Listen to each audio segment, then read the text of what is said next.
అంటే నిజానికి కీచకుడి యొక్క భుజదర్పం మీద ఆ రాజ్యము యొక్క క్షేమము ఆధారపడింది. అందుకే తన కనుచూపుల చేత అర్థించాడు. ఇది ఒక సభ కదా బావా, దీనికో గౌరవం ఏడిచింది కదా, ఎంత కాదన్నా నువ్వు కూర్చోబెట్టినా ఇది సింహాసనం కదా, నేను రాజుని కదా, కుర్చీకో గౌరవం ఉంది కదా. నేను ఉద్యోగంలో చేరినప్పుడు ఓ పెద్ద ఆయన నాకు ఒక మాట చెప్పాడు. కోటేశ్వరరావు, ఇవాళే ఉద్యోగంలో జాయిన్ అయ్యావు, నీకు నేను ఒక్క మాట చెప్తున్నాను, బాగా గుర్తుపెట్టుకో. నువ్వు ఈ ఎంతకాలం ఉద్యోగంలో ఉంటావో అంతకాలం ఒక విషయం బాగా జ్ఞాపకం పెట్టుకో, కుర్చీకి గౌరవం ఇవ్వడం నేర్చుకో అన్నాడు. కుర్చీకి గౌరవం ఇవ్వడం ఏమిటి అన్నాడు. ఒక్కొక్కసారి ఒక్కొక్క కుర్చీలో కూర్చున్న వ్యక్తి ఆ కుర్చీలో కూర్చోడానికి తగినవాడేనా అని నీకు అనిపించినా, ఆ కుర్చీలో కూర్చుని ఇలా చేస్తున్నాడేమనిపించినా, ఆ కుర్చీలో కూర్చున్నందుకు నువ్వు ఇవ్వవలసిన గౌరవం నువ్వు ఇవ్వవలసిందే. నీ నిర్ణయం తీసుకుని అందులో కూర్చున్న వాడి గౌరవం తగ్గించే అధికారము నీకు లేదు. నువ్వు అలా ఇవ్వవలసిందే గౌరవం. అది రానప్పుడు నువ్వు ఉద్యోగిగా ఉండడానికి అనకూడవని మొదట నేర్చుకో అన్నాడు. ఆయన నరసింహారావు గారని మహానుభావుడు ఆ రోజుల్లో చెప్పిన పాఠం ఆనాటికి ఈనాటికి 36 సంవత్సరాలు నేను ఉద్యోగం చేసేసినా ఇప్పటికీ నేను నా జీవితంలో కార్యాలయ సంబంధంలో పాటించే నియమాల్లో ఒకటి. ఉన్నతాధికారి ఆ గౌరవం అలా ఇవ్వవలసింది అంతే. ఆ కుర్చీకి గౌరవము అంటే ఆ స్థానమునకు గౌరవం ఉంది. అది కనుచూపులతో అడిగాడు. దీనికో గౌరవం ఉంది కదా, నువ్వే గౌరవాన్ని తీసేస్తే, నువ్వే సభా గౌరవాన్ని తీసేస్తే, అన్ని చోట్ల ఆ విషయం చెప్పుకుంటే అప్పుడు ఈ రాజ్యం ఎందుకు, నువ్వు దేనికి నిలబెట్టినట్టు? కాబట్టి ప్రస్తుతానికి తొలగిపో, సభలో వద్దు ఈ విషయం. తర్వాత నువ్వు ఎక్కడ ఏం చేస్తే మాత్రం నేను కాదనగలనా, నిన్ను అడ్డగలనా? అందుకే మర్నాడే అంతఃపురంలోకి వెళ్ళాడు మళ్ళీ. అది కీచకుడి యొక్క దుర్బుద్ధి. కానీ అప్పటికి ఉపద్రవాన్ని విరాట మహారాజు గారు ఏదో ఒక వంక పెట్టి తప్పించగలిగాడా లేదా? అది ధర్మరాజు గారు పెట్టిన లెక్కేనా కాదా? ఆయన ఒక్క క్షణం ఏం చేయాలి, వీడి చెట్టు పీకేసేటట్టున్నాడని ఏమీ చెప్పకుండా ఊరుకుని ఉండుంటే కథ ఎలా తిరిగి ఉండేదో. ఆయన ధర్మానుష్ఠాన బలమే కథను నిలబెట్టింది. ప్రస్తుతానికి కీచకుడు వెళ్ళిపోయాడు. ఏం కోపం ఉన్నా విరాట మహారాజు గారి మీద, ద్రౌపదీదేవిని అలా వదిలేశాడు, తాను వెళ్ళిపోయాడు. ఇప్పుడు ఆవిడ అలాగే నిలబడింది. ఆవిడ మాట్లాడాలి. కానీ ఆవిడ మాట్లాడినప్పుడు కూడా ధర్మరాజు గారికి చెమట పట్టింది. ఎందుకంటే ఆవిడ అలా మాట్లాడింది. ఆవిడేం సామాన్య కాంత కాదు. పైగా దెబ్బ మీద దెబ్బ, అన్ని అవమానములు పొందుతున్నప్పుడు, అంత బాధ ఉన్నప్పుడు ఏ కాంత ఆగగలదు? ఉక్రోషంతో మాట్లాడదు ఆవిడ. కాబట్టి ఇంకా అసలు నేను ద్రౌపదిని అన్న మాట అనలేదు. మీరు చూస్తూ ఊరుకుంటారేం ధర్మరాజా భీమసేన అని అనలేదు ఆవిడ. కాబట్టి నిజంగా ఆవిడ పాదాలకి నమస్కారం చేయాలి, ఆవిడ ఓర్పుకి.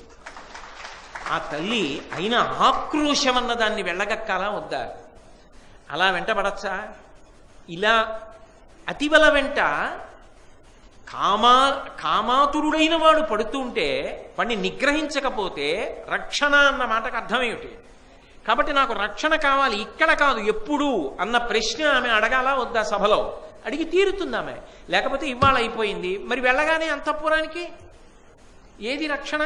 అప్పుడు వాళ్ళ 5గురు బయటికి రాలేరు. ఆమెకు ఒక పరిష్కారం కావాలి.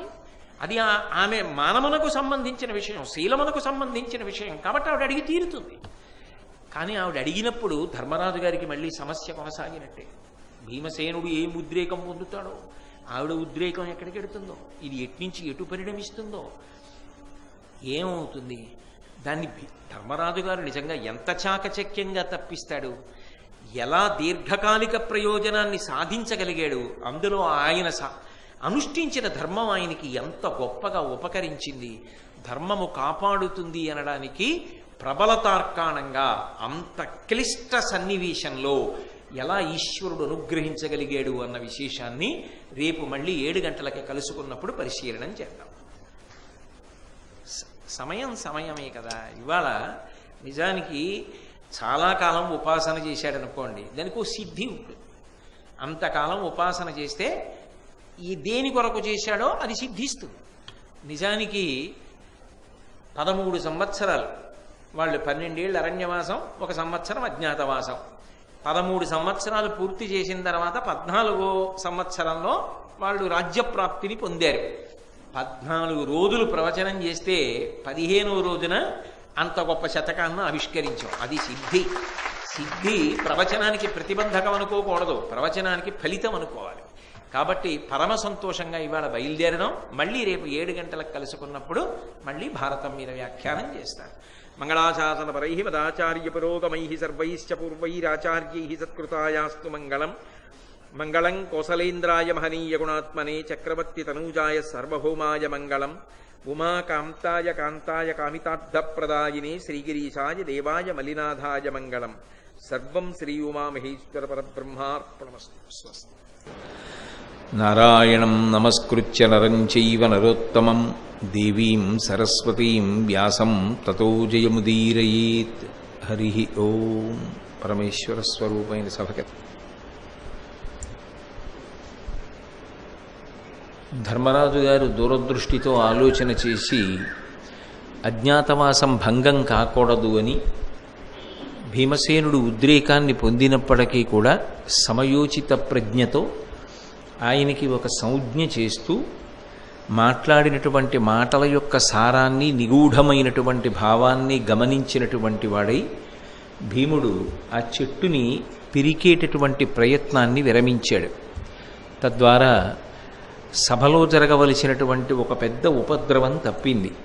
కానీ పరమసాధ్వీమణి, మహాపతివ్రత, యాజ్ఞసీని, అటువంటి గొప్ప గుణవతి అయినటువంటి ద్రౌపదీదేవి అంత కష్టాన్ని పొంది ఆ సమయంలో ఏమీ మాట్లాడకుండా వెళ్ళిపోవడం ఏ కారణం చేత కూడా సంభవం కాదు. మనిషి అన్న తర్వాత ఉద్రేకం ఉండి తీరుతుంది. అందున ఆ జరిగినటువంటి సందర్భం అంత ఘోరాతి ఘోరమైనది అయినప్పుడు ఆమె మాట్లాడకుండా ఎలా ఉంటుంది? పైగా ఇవాళ కీచకుడి నుండి రక్షింపబడడం కాదు, ఆమెకు కావలసినది అజ్ఞాతవాసం పరిసమాప్తమయ్యే వరకు మత్స్యదేశంలోనే ఉండాలి. కాబట్టి ఆ కీచకుడి నుంచి రక్షణ కావాలి. ఆ రక్షణ కల్పించవలసినటువంటి కర్తవ్యం ప్రభువు అయినటువంటి విరాట మహారాజు మీదే ఉంటుంది. అందుకే ఆమె ఒక అబల ఆక్రోశిస్తూ సభాప్రవేశం చేస్తే రక్షించవలసినటువంటి అవసరం ఈ సభకి, సభాధ్యక్షంలో ఉన్నటువంటి మహారాజుకి ఉండదా? రక్షించవలసిన అవసరం లేదా అని గంభీరమైనటువంటి ప్రశ్నలు వేస్తున్నటువంటి సందర్భంలో ఇప్పుడు కీచకుడు ప్రవర్తించినటువంటి ప్రవర్తనని నిజానికి విరాట మహారాజు నియంత్రించలేడు. అప్పటికి ఏదో సభాగౌరవం కోసమని గట్టిగా మందలించి పంపలేక, లేదా శాసనం చేసి శిక్షించలేక, కేవలం బ్రతిమాలుకుంటున్నటువంటి ధోరణలో సంజ్ఞ చేసి కీచకుణ్ణి సభ నుంచి పంపించినటువంటి విరాట మహారాజు తర్వాత కూడా అజ్ఞాతవాస పరిసమాప్తి పర్యంతం ద్రౌపదీదేవికి రక్షణ కల్పిస్తాడు అని నమ్మడం ఎవరికీ సాధ్యం కాదు. ధర్మరాజు గారు అమాయకుడేం కాదు. విరాట మహారాజుకున్నటువంటి పరిమితులు ఆయనకి తెలుసు. విరాట మహారాజుకున్నటువంటి బలము తెలుసు. విరాట మహారాజుకున్న బలహీనత తెలుసు. నిజానికి ఆ సామ్రాజ్యమునకు రక్షకుడు కీచకుడు. కీచకుని యొక్క శౌర్యము, కీచకుని యొక్క బలము అటువంటివి. వాటిని కాదు అని ధిక్కరించి కీచకుణ్ణి శిక్షించగలిగినంత సమర్థత విరాట మహారాజుకి లేదు. ఏదో ఆ క్షణానికి అదృష్టవశాత్తు కీచకుడు నిష్క్రమించినా అజ్ఞాతవాసం పరిసమాప్తమయ్యే వరకు ఆయన ద్రౌపదీదేవి పట్ల మర్యాదతో ప్రవర్తిస్తాడని, దీన్ని గుణపాఠంగా తీసుకుని ఇక ఆమె జోలికి వెళ్ళడని నమ్మడానికి అవకాశమేం లేదు. కాబట్టి కీచక వధ జరగవలసింది. వేరొక రకంగా చెప్తే వినేటటువంటి వాడు కాడు. అయినప్పుడు ఖచ్చితంగా అటువంటి వాడికి అంత గొప్ప శిక్ష పడవలసింది. మీరు వాంగ్మయాన్ని పరిశీలిస్తే ఒక విషయం కనిపిస్తుంది. ఈ మహిష ప్రవృత్తి అంటే స్త్రీ పట్ల చులకన భావన, స్త్రీ అంటే భోగవస్తువు అనేటటువంటి భావన ఎక్కడ ఉంటుందో అది మారే అవకాశం అవతలవాడికి లేదు అని అనిపించినప్పుడు, ఇంకా అవతలవారిలో అది కరడు కట్టుకుపోయింది అన్నప్పుడు భగవంతుడు అటువంటి వాడికి విధించేటటువంటి శిక్ష మరణమే. అందుకే ధర్మరాజు గారు కూడా కీచకుణ్ణి చంపడం వినా వేరొక మార్గం లేదు అని అర్థం చేసుకున్నాడు. అర్థం చేసుకున్నప్పుడు అది పరమరహస్యంగా జరగాలి. ఎందుకని అంటే అది అజ్ఞాతవాస నియమానికి భంగం కాకూడదు. కాబట్టి బహిరంగంగా కీచకుణ్ణి చంపితే ఇంతటి మహావీరుణ్ణి చంపినవాడెవరు అన్న ప్రశ్న వస్తుంది. పైగా విరాట మహారాజు గారు కానీ సుధేష్ణ కానీ కీచకుని యొక్క సంహారాన్ని అంగీకరించరు. కాబట్టి ఇది పరమరహస్యంగా జరిగిపోవాలి. పరమరహస్యంగా జరిగిపోవాలి అంటే ఇక్కడ మాట్లాడి ప్రయోజనం లేదు. అప్పటికి జరగవలసిన ప్రయోజనం జరిగిపోయింది. ఇక మళ్ళీ కీచకుడు ఆమె జోలికి వచ్చే లోపలే కీచకుణ్ణి మట్టు పెట్టడానికి తగిన ప్రణాళిక రహస్యంగా జరగవలసిందే కానీ సభలో గట్టిగా మాట్లాడడం వల్ల వచ్చే ప్రయోజనం లేదు. ఎందుకని అంటే విరాట మహారాజు గారికి కానీ సభలో ఉన్నటువంటి వారికి కానీ కీచకుణ్ణి శాసించడం కానీ మందలించడం కానీ చెయ్యగలిగినంత శక్తి లేదు.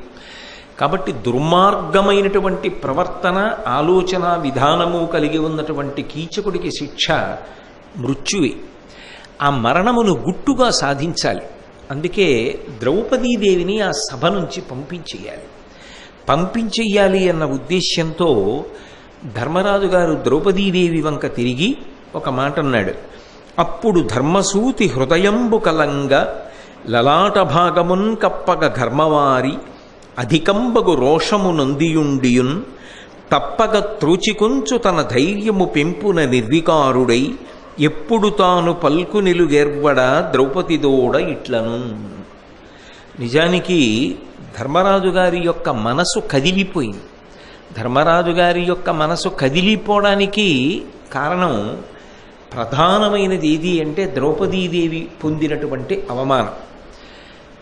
ఎంత కాదు అనుకున్నా, ఎంత వాళ్ళు అజ్ఞాతవాసంలో ఉన్నారు అనుకున్నా, ఎంత గుట్టుమట్టుగా జీవించాలని వాళ్ళు అనుకుంటున్నారు అనుకున్నా, వాళ్ళు భర్తలు, మహాతేజోమూర్తులు, సుక్షత్రియులు.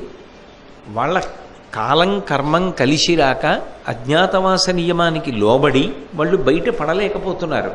కానీ వాళ్ళ కన్నుల ముందర ఒకమారు కాదు అనేక పర్యాయములు భార్యకి ఇటువంటి అవమానం జరుగుతుంటే చూస్తూ ఊరుకోవడం అంత తేలిక విషయం కాదు. పైగా చంపడానికి తగిన రోషమున్న భీమసేనుణ్ణి చంపవద్దు అని నిగ్రహించి కీచక మరణానికి తగినటువంటి ప్రణాళికా నిర్మాణం చెయ్యవలసి రావడం మరికొంత ఒత్తిడి. దీనికి తోడు ద్రౌపదీదేవి పడుతున్నటువంటి బాధ, అంత గొప్ప రాజసూయం చేసినటువంటి చక్రవర్తి యొక్క భార్య విరాట మహారాజు గారి కొలువులో నిలబడి పరమబలహీనురాలిలా ఆపన్నురాలిలా ఆర్తితో న్యాయం చెయ్యమని అడగవలసినంత దుస్థితిని పొందడం ధర్మరాజు గారికి సహజంగా జీర్ణమయ్యే విషయం కాదు. అందుకే ఆయనకి లోపల నుంచి రోషము తన్నుకొస్తోంది. నిజానికి ఇటువంటి తప్పు పనులు చేసినటువంటి వాణ్ణి కనుసౌజ్ఞ చేసి పంపించవలసిన అవసరం ఉందా? రాజ్యం పోతే పోని, ధర్మం తప్పడానికి వీల్లేదు కదా. ఇటువంటి వాడికి వేయవలసిన శిక్ష పడాలి కదా.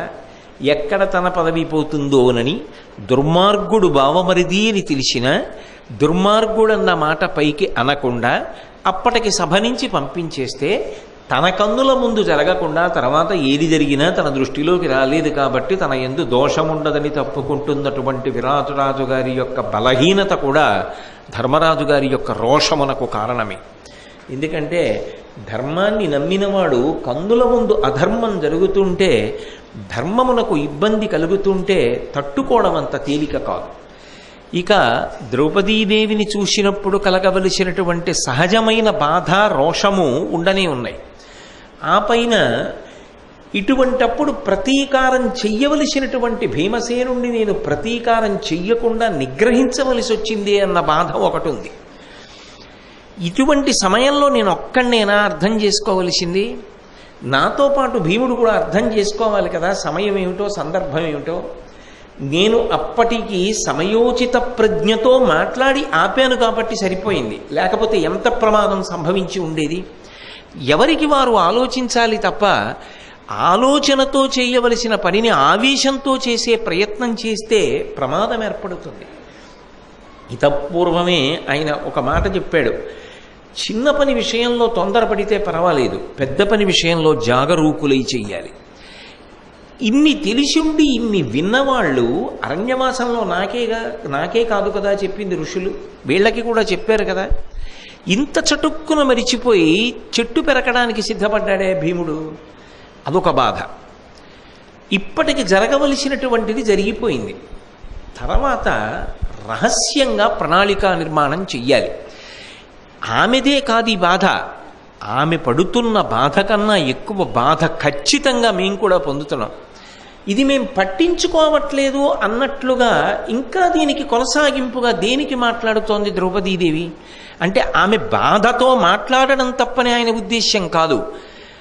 మాట్లాడితే అక్కడ సమస్యని పరిష్కారం చెయ్యగలిగిన సమర్థుడు విరాట మహారాజు కాదు అన్న విషయం ఆమెకి తెలియదా? తెలుసుగా, విరాటుడు ఏం చెయ్యలేడు అన్న విషయం, సభలో వాళ్ళు ఏమీ చెయ్యలేరు అన్న విషయం తెలుసు కదా. ఇక చెయ్యవలసినది ఏమిటి? బయటపడకుండా సమయోచిత ప్రజ్ఞతో అందరూ కలిసి రహస్యమైన ప్రణాళికని నిర్మాణం చెయ్యాలి. అదే పనిగా మాట్లాడుతుంటే అవమానం పొందినటువంటి రాజు ఏదైనా తొందరపడవచ్చు, ఏదైనా అనొచ్చు, సభలో ఏవైనా ఆవేశకావేశాలు ఏర్పడవచ్చు, అన్న మాటల చేత పౌరుషం పొందినటువంటి కీచకుడు మళ్ళీ రావచ్చు, ఏ ప్రమాదమైనా ఏర్పడవచ్చు. కాబట్టి ఇప్పుడు ఆ మాట్లాడడం వలన ప్రయోజనము లేదు అని అనుకున్నప్పుడు దూరదృష్టితో అక్కడతో ఆపితే బాగుంటుంది కదా. అది ఆయన సహజమైనటువంటి బాధ. కానీ ద్రౌపదీదేవి అలా మాట్లాడడం తప్పు అని చెప్పడం ఎవరికీ సాధ్యం మాత్రం కాదు, ఎందుకంటే ఆవిడ పొందినటువంటి బాధ అటువంటిది. కాబట్టి ఆయనకి అనేక రకాలైనటువంటి భావనల చేత లోపల ఆందోళన, ఆక్రోశము, రోషము, ఇన్ని భావనలు ముప్పిరిగా ఉన్నాయి. ఇంత చీకాకుని అణుచుకోవాలి. అందుకే ఆయనకి నుదుటి మీద చెమట పట్టింది. ఇంత అసహనము వలన నుదురంతా చెమట పట్టింది. ఇన్నిటిని ఒకడు ఓర్చవలసి వచ్చింది, ఓర్చి సమస్యని పరిష్కరించవలసి వచ్చింది. అంటే ఆయన ఆ రోజు ఆ సమయంలో ఎంత పెద్ద పరీక్షకి లోనయ్యాడో మనం అర్థం చేసుకోవచ్చు.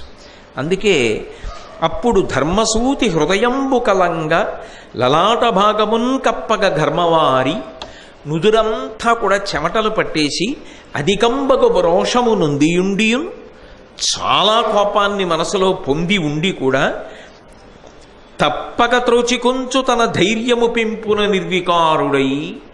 ఇది గొప్ప.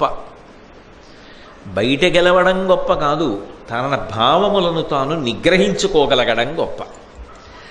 బాగా ఆలోచించి కర్తవ్యమును నిర్వర్తించడం గొప్ప. ఆ ఓర్పు గొప్ప. బంగారం ఏదో అరుదుగా దొరికేటటువంటి లోహము కాబట్టి అంత గొప్పదవలేదు. బంగారాన్ని కత్తిరిస్తారు, బంగారము బంగారమేనా అని తెలుసుకోవడానికి. ఏమిటది చేసిన దోషం అంటే, అది బంగారమేనా అని తెలుసుకోవడానికి దాన్ని కత్తిరిస్తారు. దాన్ని తీసుకెళ్ళి అగ్నిలో బాగా కాలుస్తారు, సుత్తి పెట్టి కొడతారు, ద్రావకంలో ముంచుతారు. ఆఖరికి బంగారం ఎక్కడ, గురువింద గింజ ఎక్కడ? గురువింద గింజకి బంగారానికి పోలిక. గురువింద గింజని తక్కెట్లో ఒక పక్కన పెట్టి దానితో సమానంగా బంగారాన్ని కొలుస్తారు. ఇన్ని చేసినా ఓర్చింది కాబట్టి అది బంగారం అయింది. ఆ ఓర్పు లేనిదైతే అది బంగారం ఎందుకు అవుతుంది? అందుకే బంగారం అంటే విలువైనటువంటి లోహం ఒక్కటే కాదు, ఇంత ఓర్పు కలిగినది కాబట్టి బంగారం అయింది. అందుకే నా బంగారు తల్లి అంటారు. అంత ఓర్పు ఉన్న పిల్ల కనపడింది అనుకోండి, ఒళ్ళు మంటలుగా ఉన్నా ఓర్చుకుని నవ్వుతూ తిరిగే పిల్ల కనపడితే నా బంగారు తల్లి అంటారు. ఎందుకంటే ఓర్పు బంగారుమునందు ఆరోపింపబడి మాట్లాడబడుతుంది. కాబట్టి ఆ సహనము చేత గెలిచాడు ఇన్ని భావములను, ఇంత రోషాన్ని. ఎక్కడా బయటపడలేదు. అది అంత తేలిక విషయం కాదండోయ్. ఎన్ని భావములు మనసులో ముప్పిరిగొన్న, తన మనసులో ఉన్న భావమేమిటో బయట పడకుండా ఆపి నిశ్శబ్దాన్ని, మౌనాన్ని పాటించగలగడం, ఆ వ్యూహాత్మకమైనటువంటి మౌనం, అటువంటి సహనం అసాధారణం. ధర్మరాజు గారికి ఉన్నటువంటి ఆ సహనం గురించి అలా మౌనంగా ఉండవలసినటువంటి పరిస్థితిని చెప్తున్నప్పుడు పివి నరసింహారావు గారి జ్ఞాపకానికి వస్తుంటారు. ఆయన కూడా తన మనసులో మాట బయటపడకుండా అలా మౌనాన్ని పాటించడంలో చాలా అగ్రగణ్యుడు అని ఆయన గురించి బాగా తెలుసున్న వాళ్ళు అనేక సంఘటనలను విశ్లేషించి చెప్తూ ఉంటారు. అది అంత తేలికైన విషయం కాదు. ఎందుకంటే ఏదో చిన్న ఆవేశం వచ్చిందనుకోండి, ఏదేదో మాట్లాడేస్తాను నాలాంటివాడిని. కానీ అలా కాకుండా వాటిని అణిచిపెట్టి సహజంగా తాను ఎలా మాట్లాడతాడు, భావమునందు కానీ భాష ఎందు కానీ ఆవేశము యొక్క ఛాయ పడకుండా నిగ్రహించుకుని సాధారణ స్థితి ఎందు తాను ఎట్లా మాట్లాడతాడో అలాగే మాట్లాడాడు. అది నిజంగా ధర్మరాజు గారి గొప్పతనం అయితే ఆయన యొక్క భౌతికమైన స్థితిని మానసికమైన స్థితిని ఒక్క పద్యంలో అలా ఆవిష్కరించడం తిక్కన గారి గొప్పతనం.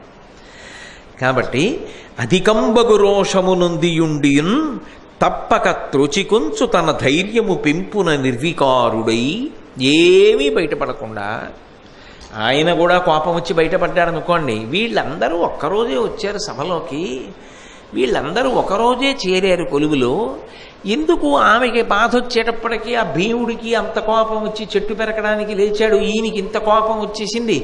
మిగిలిన సభాసదులకి వీళ్ల ప్రవర్తనకి తేడా ఉంది. పైగా అందరూ ధర్మరాజు గారితోటి ద్రౌపదీదేవితోటి సంబంధం ఉందని చెప్పిన వాళ్ళే చేరినప్పుడు. భీముడు ధర్మరాజు గారితో సంబంధం ఉందన్నాడు, ధర్మరాజు గారు ధర్మరాజు గారితో సంబంధం ఉందన్నారు. సైరంధ్రిగా ఉన్నటువంటి ద్రౌపదీదేవి ద్రౌపదీదేవికి దగ్గర సైరంధ్రిగా చేశానంది. కాబట్టి వీళ్ళకి పూర్వపరిచయం ఉండాలి. అది అక్కడ వరకేనా, ఇంకేమైనా అనుబంధమా? 5 గంధర్వులు భర్తలని చెప్పింది అని అనుమానం రాకుండా ఉండాలి. అంటే అసలు తన ఆవేశము బయటపడకూడదు. తాను సామాన్యమైనటువంటి వ్యక్తిలా మాట్లాడాలి. ఒక సభలో ధర్మరాజు గారు ఎప్పుడూ ధర్మం గురించి ఎలా మాట్లాడుతూ ఉంటాడో, సభా గౌరవం గురించి ఎలా తాపత్రయపడుతూ ఉంటాడో, సభా గౌరవం పాడవకూడదు అని ఎంత మనస్సులో ఆవేదన చెందుతూ ఉంటాడో, అదేం మామూలు విషయం కాదండి.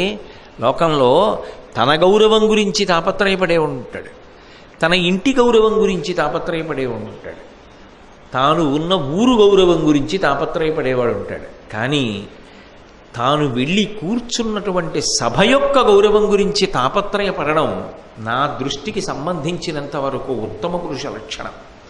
ఆ సభా గౌరవం నిలబడేటట్టుగా ప్రవర్తించడం అంటే అదొక అద్భుతమైన విశేషం. దానికి ఎంత సంస్కృతి ఉండాలి. అటువంటి సంస్కృతి కలిగినటువంటి వాడు కాబట్టి ధర్మరాజు గారు సాధారణంగా సభా గౌరవానికి ప్రయత్నం చేస్తూ ఉంటాడు. అది రాజ్యసభ కానివ్వండి, విద్వత్సభ కానివ్వండి, ఏ సభ అయినా సభ అనేటప్పటికీ ఆ సభకు ఒక మర్యాద. కాబట్టి ఆయన నిర్వికారుడై ఎప్పుడు తాను పల్కు నిలుగేర్పడ ద్రౌపదితోడ ఇట్లను. ఆయన ఎలా మాట్లాడగలడు? ఆయన అధికారం ఏమిటి అంటే, విరాట మహారాజు గారు మొదటి రోజునే నాతో సమానమైన స్థానాన్ని నువ్వు పొందుతావు, నిన్ను ధిక్కరించిన వాడు ఎవరుంటాడో వాడు నన్ను ధిక్కరించినట్టే శిక్షార్హుడు అని చెప్పాడు. కాబట్టి యథేచ్ఛగా మాట్లాడడానికి ధర్మరాజు గారికి అధికారం ఉంది. అందుకని ఆయన రాజుగారి వంక చూసి మాట్లాడలేదు, తిన్నగా ద్రౌపదీదేవి వంకే చూసి మాట్లాడాడు. ఒకసారి అలా భీముడితో మాట్లాడాడు, ఇప్పుడు ద్రౌపదీదేవితో మాట్లాడుతున్నాడు. ఇంతకుముందు భీముడితో మాట్లాడినప్పుడు చెట్టు నడ్డు పెట్టి మాట్లాడాడు, ఇప్పుడు ద్రౌపదీదేవితో మాట్లాడుతూ అంటాడు, జననాయకుండును సభవారు నీతగు తెరగెల్ల నిరిగిరి తెరవా ఇంక మానక ఈ పలు మాటలాడగనేలా చనుము నీవు సుదేష్ణ సదనమునకు నీ పరాభవమున కోపింపనేరరే గంధర్వులకు దరికాదు కాక సమయమెయ్యది ఏని తమకును నీకు కల్గిన ఇట్టులైనను గినియరిచట కాన నాథుల దూరంగా కాదు వినుము సతికి తానెంతవడియును సభలలోన తడవుగా నిల్చి ఇట్టులు దగ్గరవృత్తి శంకసిడి ధిక్కరింపంగ చనుని చెప్పుమా. ఆమెకు ఆవేశం తగ్గి మనం ఇలా ప్రవర్తించాలన్న విషయం అర్థమయ్యేటంత స్పష్టంగానూ మాట్లాడేశాడు. ఎంత గొప్పగా చెప్పాడంటే, నీవు ఈ సభలోకి వచ్చి నిలబడి మాట్లాడడం వెనక ఉన్న ఉద్దేశ్యం ఏమిటి? సభానాయకుని ద్వారా సభా సభ్యుల ద్వారా రక్షణ పొందాలన్నది నీ ఉద్దేశ్యం. అందుకొరకు సభాప్రవేశం చేశావు. నువ్వు చెప్పవలసింది చెప్పావు. రాజు చెయ్యగలిగింది చేశాడు. వెంటనే కీచకుణ్ణి పంపించాడు. ఆ పైన నీకు ఎటువంటి రక్షణ కల్పించాలన్న విషయాన్ని తెలియనివారా జననాయకుడు మహారాజు? అంటే దాని అర్థం నీకు ఏ రక్షణ కల్పించలేడు జననాయకుడు, ఆ విషయం నీకు తెలుసు. కాబట్టి ఇక్కడ ఇంకా దానికి కొనసాగింపు ప్రసంగం చేసి ప్రయోజనం ఏమిటి అని లోపలి భావన. కాబట్టి నీకు ఏం చెయ్యాలో ఆయనకి తెలియదా, వాళ్ళకి తెలియదా? పైకి అంత తెలిసున్న వాళ్ళైతే ఈ పాటికి కీచకుడిని శిక్షించరా? అంత సమర్థులైతే శిక్షించలేదుగా. వాళ్ళకది సమర్థత కాదు అని తెలిసి చెప్పడంలో ఉపయోగమే ఉంది? ఇంకా మానక ఈ పలుమాటలు అడగనేలా? నీకు విషయం అర్థమైపోయిన తర్వాత ఇంకా ఎందుకు మాట్లాడడం? అలా ఏది పడితే అది, ఎక్కడ పడితే అక్కడ అది మాట్లాడకూడదు. అవతలవాడు ఉపకారం చెయ్యగలడు అనుకుంటేనే మాట్లాడాలి. పౌరాణిక పక్షులని కొన్ని పక్షులు ఉంటాయి. అవి ఉన్నాయా లేవా అంటే ఉన్నాయన్నవాడు చూసినవాడు ఎవడు ఉండడు. వాంగ్మయాన్ని ఆధారం చేసుకు చెప్తారు కొన్ని విషయాలు అంతే. అవి నిజంగా ఉన్నాయా, అవి ఎవరన్నా చూశారా అంటే అలా చెప్పడం కష్టం. చాతక పక్షి అని ఒక పక్షి ఉంటుంది. దానికి దాహం వేస్తే బయట ప్రపంచంలో ఉన్న నీళ్లు తాగదు. మేఘం నుంచి పడుతున్నటువంటి వర్షధార దానికి ఆధారం. దాన్ని ఉద్దేశించి ఒకప్పుడు ఒక కవి ఒక మాట అన్నాడు. ఓ చాతక పక్షి, నీకు దాహం వేస్తే ఆకాశంలో కనపడిన ప్రతి మేఘం దగ్గరికి వెళ్ళి అర్థించి కూత కుయ్యకు. కనపడిన ప్రతి మేఘం కురిసేది కాదు. కురిసే మేఘాలు కొన్నే ఉంటాయి. కురిసే మేఘం దగ్గరికి వెళ్ళి అర్థించి నువ్వు అరు, ప్రయోజనం ఉంటుంది. కురవని మేఘాల దగ్గర అర్థిస్తే నువ్వు చులకనైపోతావు. అన్ని మేఘాలు కురుస్తాయా? కొన్ని తెల్లటి మేఘాలు ఉంటాయి, అవి కురవవు. శ్రావణ మేఘాలు అవి కురుస్తాయి, నల్లగా ఉంటాయి, నీటితో నిండి ఉంటాయి, అవి కురుస్తాయి. ఆ మేఘాన్ని అడుగు. కలిగి ఉండడమే కాదు, ఇవ్వడం కూడా తెలిసున్న మేఘమైతేనే నువ్వు అడుగు. అడిగేటప్పుడు అవతలవాడు ఇవ్వగలిగినవాడు అని అడగకూడదు. ఇవ్వాలన్న ఆలోచన ఉన్న కరుణ కూడా ఉన్నవాడైతేనే అడగాలి. లేనప్పుడు అడిగి చులకనవుతావు. అడిగినా ఉన్నా ఇవ్వనివాడు అవతలవాడు అన్నప్పుడు అసలు అడగవలసిన ప్రయోజనమేముంది? అది లోపలి హృదయం.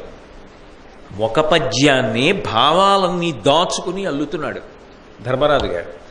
కాబట్టి చనువు నీవు సుదేష్ణ సదనమునకు. కాబట్టి నువ్వేం చేయాలి? సుదేష్ణ మందిరానికి వెళ్ళిపో.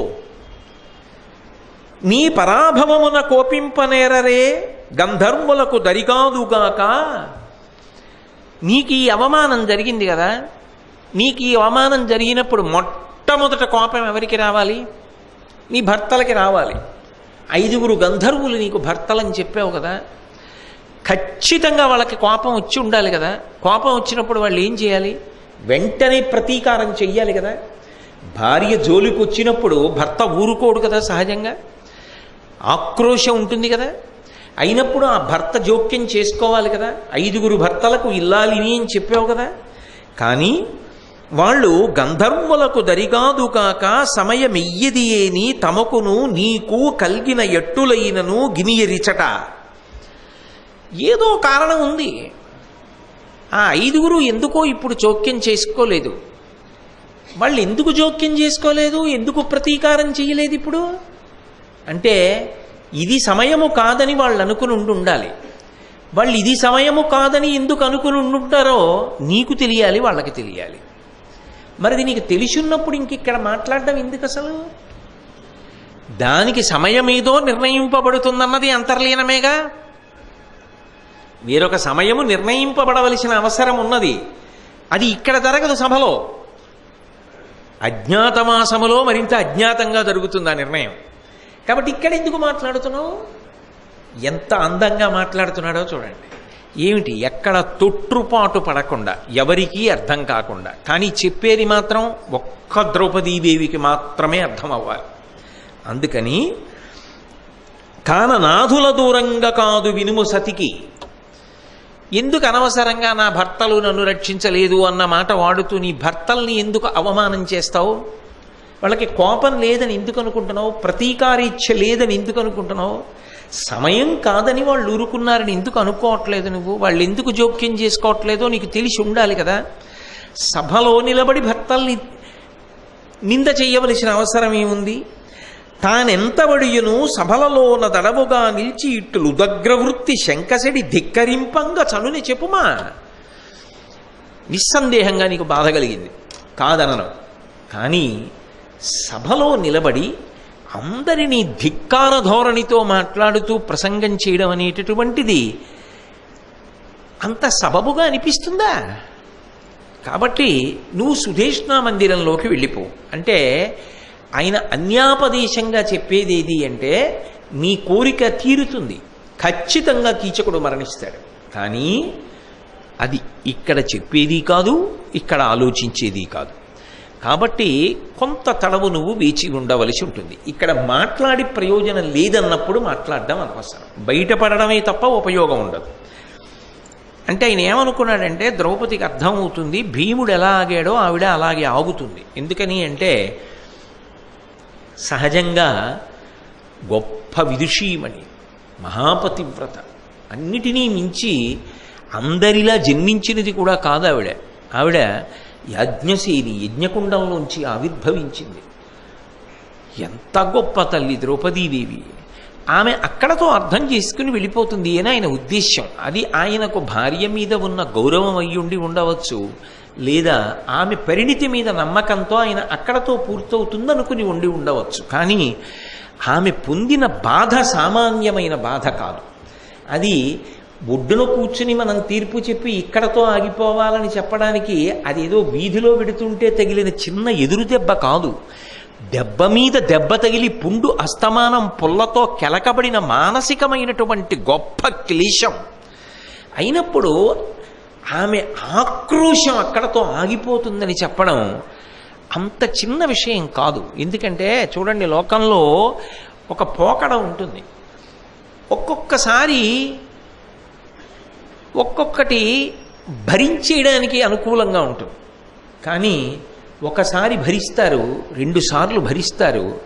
కానీ అదే పనిగా దెబ్బ మీద దెబ్బ పడుతుంటే ఆ ఆక్రోశం, ఆ బాధ అంత తొందరగా సహనమన్న పరిధిలోకి లొంగిపోతాయి అని చెప్పడం అంత తేలిక విషయం కాదు.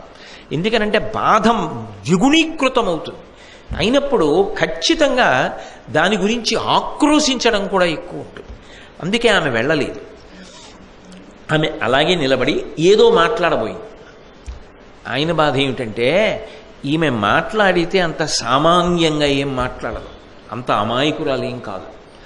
ఆమె మాట్లాడితే తానేం మాట్లాడవలసి ఉంటుందో. ఇలా మాట్లాడితే ఆ ఆవేశంలో ఏ మాట బయటికి వస్తుందో, ఇది చివరికి ఏ ప్రమాదానికి వెడుతుందో. కాబట్టి ఇక్కడ ఎక్కువ చర్చ జరగకుండా ఉండడం అవసరం. ఆమె మళ్ళీ మాట్లాడుతుందేమో, అందుకని ధర్మరాజు గారు ఆమె మాట్లాడకుండా సుధేష్ణ మందిరానికి వెళ్ళిపోవాలి. జరగవలసిన కార్యం రహస్యంగా జరగాలి. అందుకే ఆమె వెళ్ళిపోవాలి అంటే భర్తృ ఆజ్ఞగా అర్థం కావాలి. ఇంకా అది ఆ సమయానికి నిస్సందేహంగా ద్రౌపదీదేవికి అత్యంత బాధాకరమైన విషయమే. కానీ సమయంలో ఇంకా ఆయన ఏం చేశాడంటే అజ్ఞాతవాసము భంగమైపోకుండా అందరి యొక్క క్షేమమును అరసి కొంచెం ఒక అడుగు ముందుకేసి ఆమె వెంటనే మాట్లాడడం ఆపి వెళ్ళిపోవాలన్న ఉద్దేశ్యంతో ఒక మాట అన్నాడు. పలుపోకలబోవుచు విచ్చలవిడిన చెంబు సలుపు చట్టున ఇచటన్ కులసతుల గరువ చందము తొలగంగా ఇట్లునికి తగునే తోయజవదన. సాధారణంగా అంత కష్టం వచ్చినప్పుడు, అంత ఆవేశం వచ్చినప్పుడు ప్రశాంతంగా ఏదో కుర్చీలో కూర్చొని మాట్లాడుతున్నట్లు, ఏదో సభలో ప్రసంగం చేస్తున్నట్లు, గంభీరంగా మాట్లాడుతున్నట్లు మాట్లాడడం సాధ్యం కాదు కదా. పైగా ఆమె అక్కడ ఏదో చిన్న విన్నపాన్ని సమర్పించడానికి వచ్చింది కాదు, బహువార్తితో వచ్చింది. పైగా ఆమె సమస్యకు నిజానికి పరిష్కారం లభించలేదు అప్పటికి. అందుకే ఆమె చాలా ఆగ్రహంతో ఏదో మాట్లాడబోతూ చేతులు గబుక్కుని ఇలా అంది. అంటే ఆ మాట్లాడేటప్పుడు ఆ ఆవేశంతో, ఆక్రోశంతో చేతులు తిప్పుతూ అటు ఇటు చూస్తూ కదులుతూ మాట్లాడింది. దాన్ని ధర్మరాజు గారు అన్నాడు, నువ్వు ఇలా సభలోకి వచ్చి మాట్లాడేటప్పుడు ఏదో నాట్యం చేస్తున్నట్లుగా అంత ఊగిపోతూ అలా మాట్లాడచ్చా? కులసతుల యొక్క ప్రవర్తన కన్నా భిన్నంగా ఉండేటట్టుగా ఎందుకంత ఆక్రోశంతో ప్రవర్తిస్తున్నావు? అక్కడతో ఆగి వెళ్ళిపో సుదేష్ణా మందిరానికి అన్నాడు. సరే, నేను దాని కొనసాగింపు మహాభారతంలో ద్రౌపదీదేవి అన్నది పరిశీలించినప్పుడు చెప్పుకుందాం. ఇది కొంతవరకు మాత్రమే. కానీ ఆవిడ బాధ అన్నది ఆవిడకు ఉంటుంది కదండి, అదంత తేలిక విషయం కాదు. పైగా ఏదో ఆమె దోషం చేసింది అన్నట్టుగా చెప్పి ధర్మరాజు గారు పంపించడం ఆవిడ బాధకి ఉపశాంతి కాదు, అగ్నికి ఆజ్యమే. అందుకే ఆమె తట్టుకోలేక ఒక మాట అంది, అవును నా భర్తలు నటులే. మరి ధర్మరాజు గారు కూడా వేషం వేసే ఉన్నాడుగా కంకుభట్టుగా. లోపల అర్జునుడు సరే నాట్యం నేర్పుతున్నాడు, ఇక్కడ ఈయన మాత్రం నటుడు కాడు, ధర్మరాజుగా ఉన్నాడేంటి? అక్కడ కంకుభట్టుగా ఉన్నాడు. సన్యాసి వేషం ఈయన కట్టలా? సన్యాసి వేషం బునరాజన్యుని కొలిచి అని ఆయనే చెప్పాడుగా. అందుకని అవును నా భర్తలు నటులే అని. అంతేకాదు జూదరి కూడా. ఎందుకని? ఆమె బాధ ఆవిడ. ఆమె తప్పు అన్నది అని కానీ ఆమె అలా అనకూడదు అని కానీ అనడానికి నాకు ధైర్యం చాలదు. ఎందుకని అంటే అసలు అంత ఆక్రోశం ఉన్న తల్లి పరిస్థితిని అర్థం చేసుకుని బయటపడకుండా అంతవరకే అని వెళ్ళిపోవడం చాలా చాలా గొప్ప విషయం. ఆవిడ కాకపోతే భర్తని అలా ఆ బాధలో అంతవరకేని వెళ్ళగలిగిన స్వాతంత్ర్యం ఇంకెవరికి ఉంటుంది? అందుకే ఆమె ఆ మాట అని వెళ్ళిపోయింది.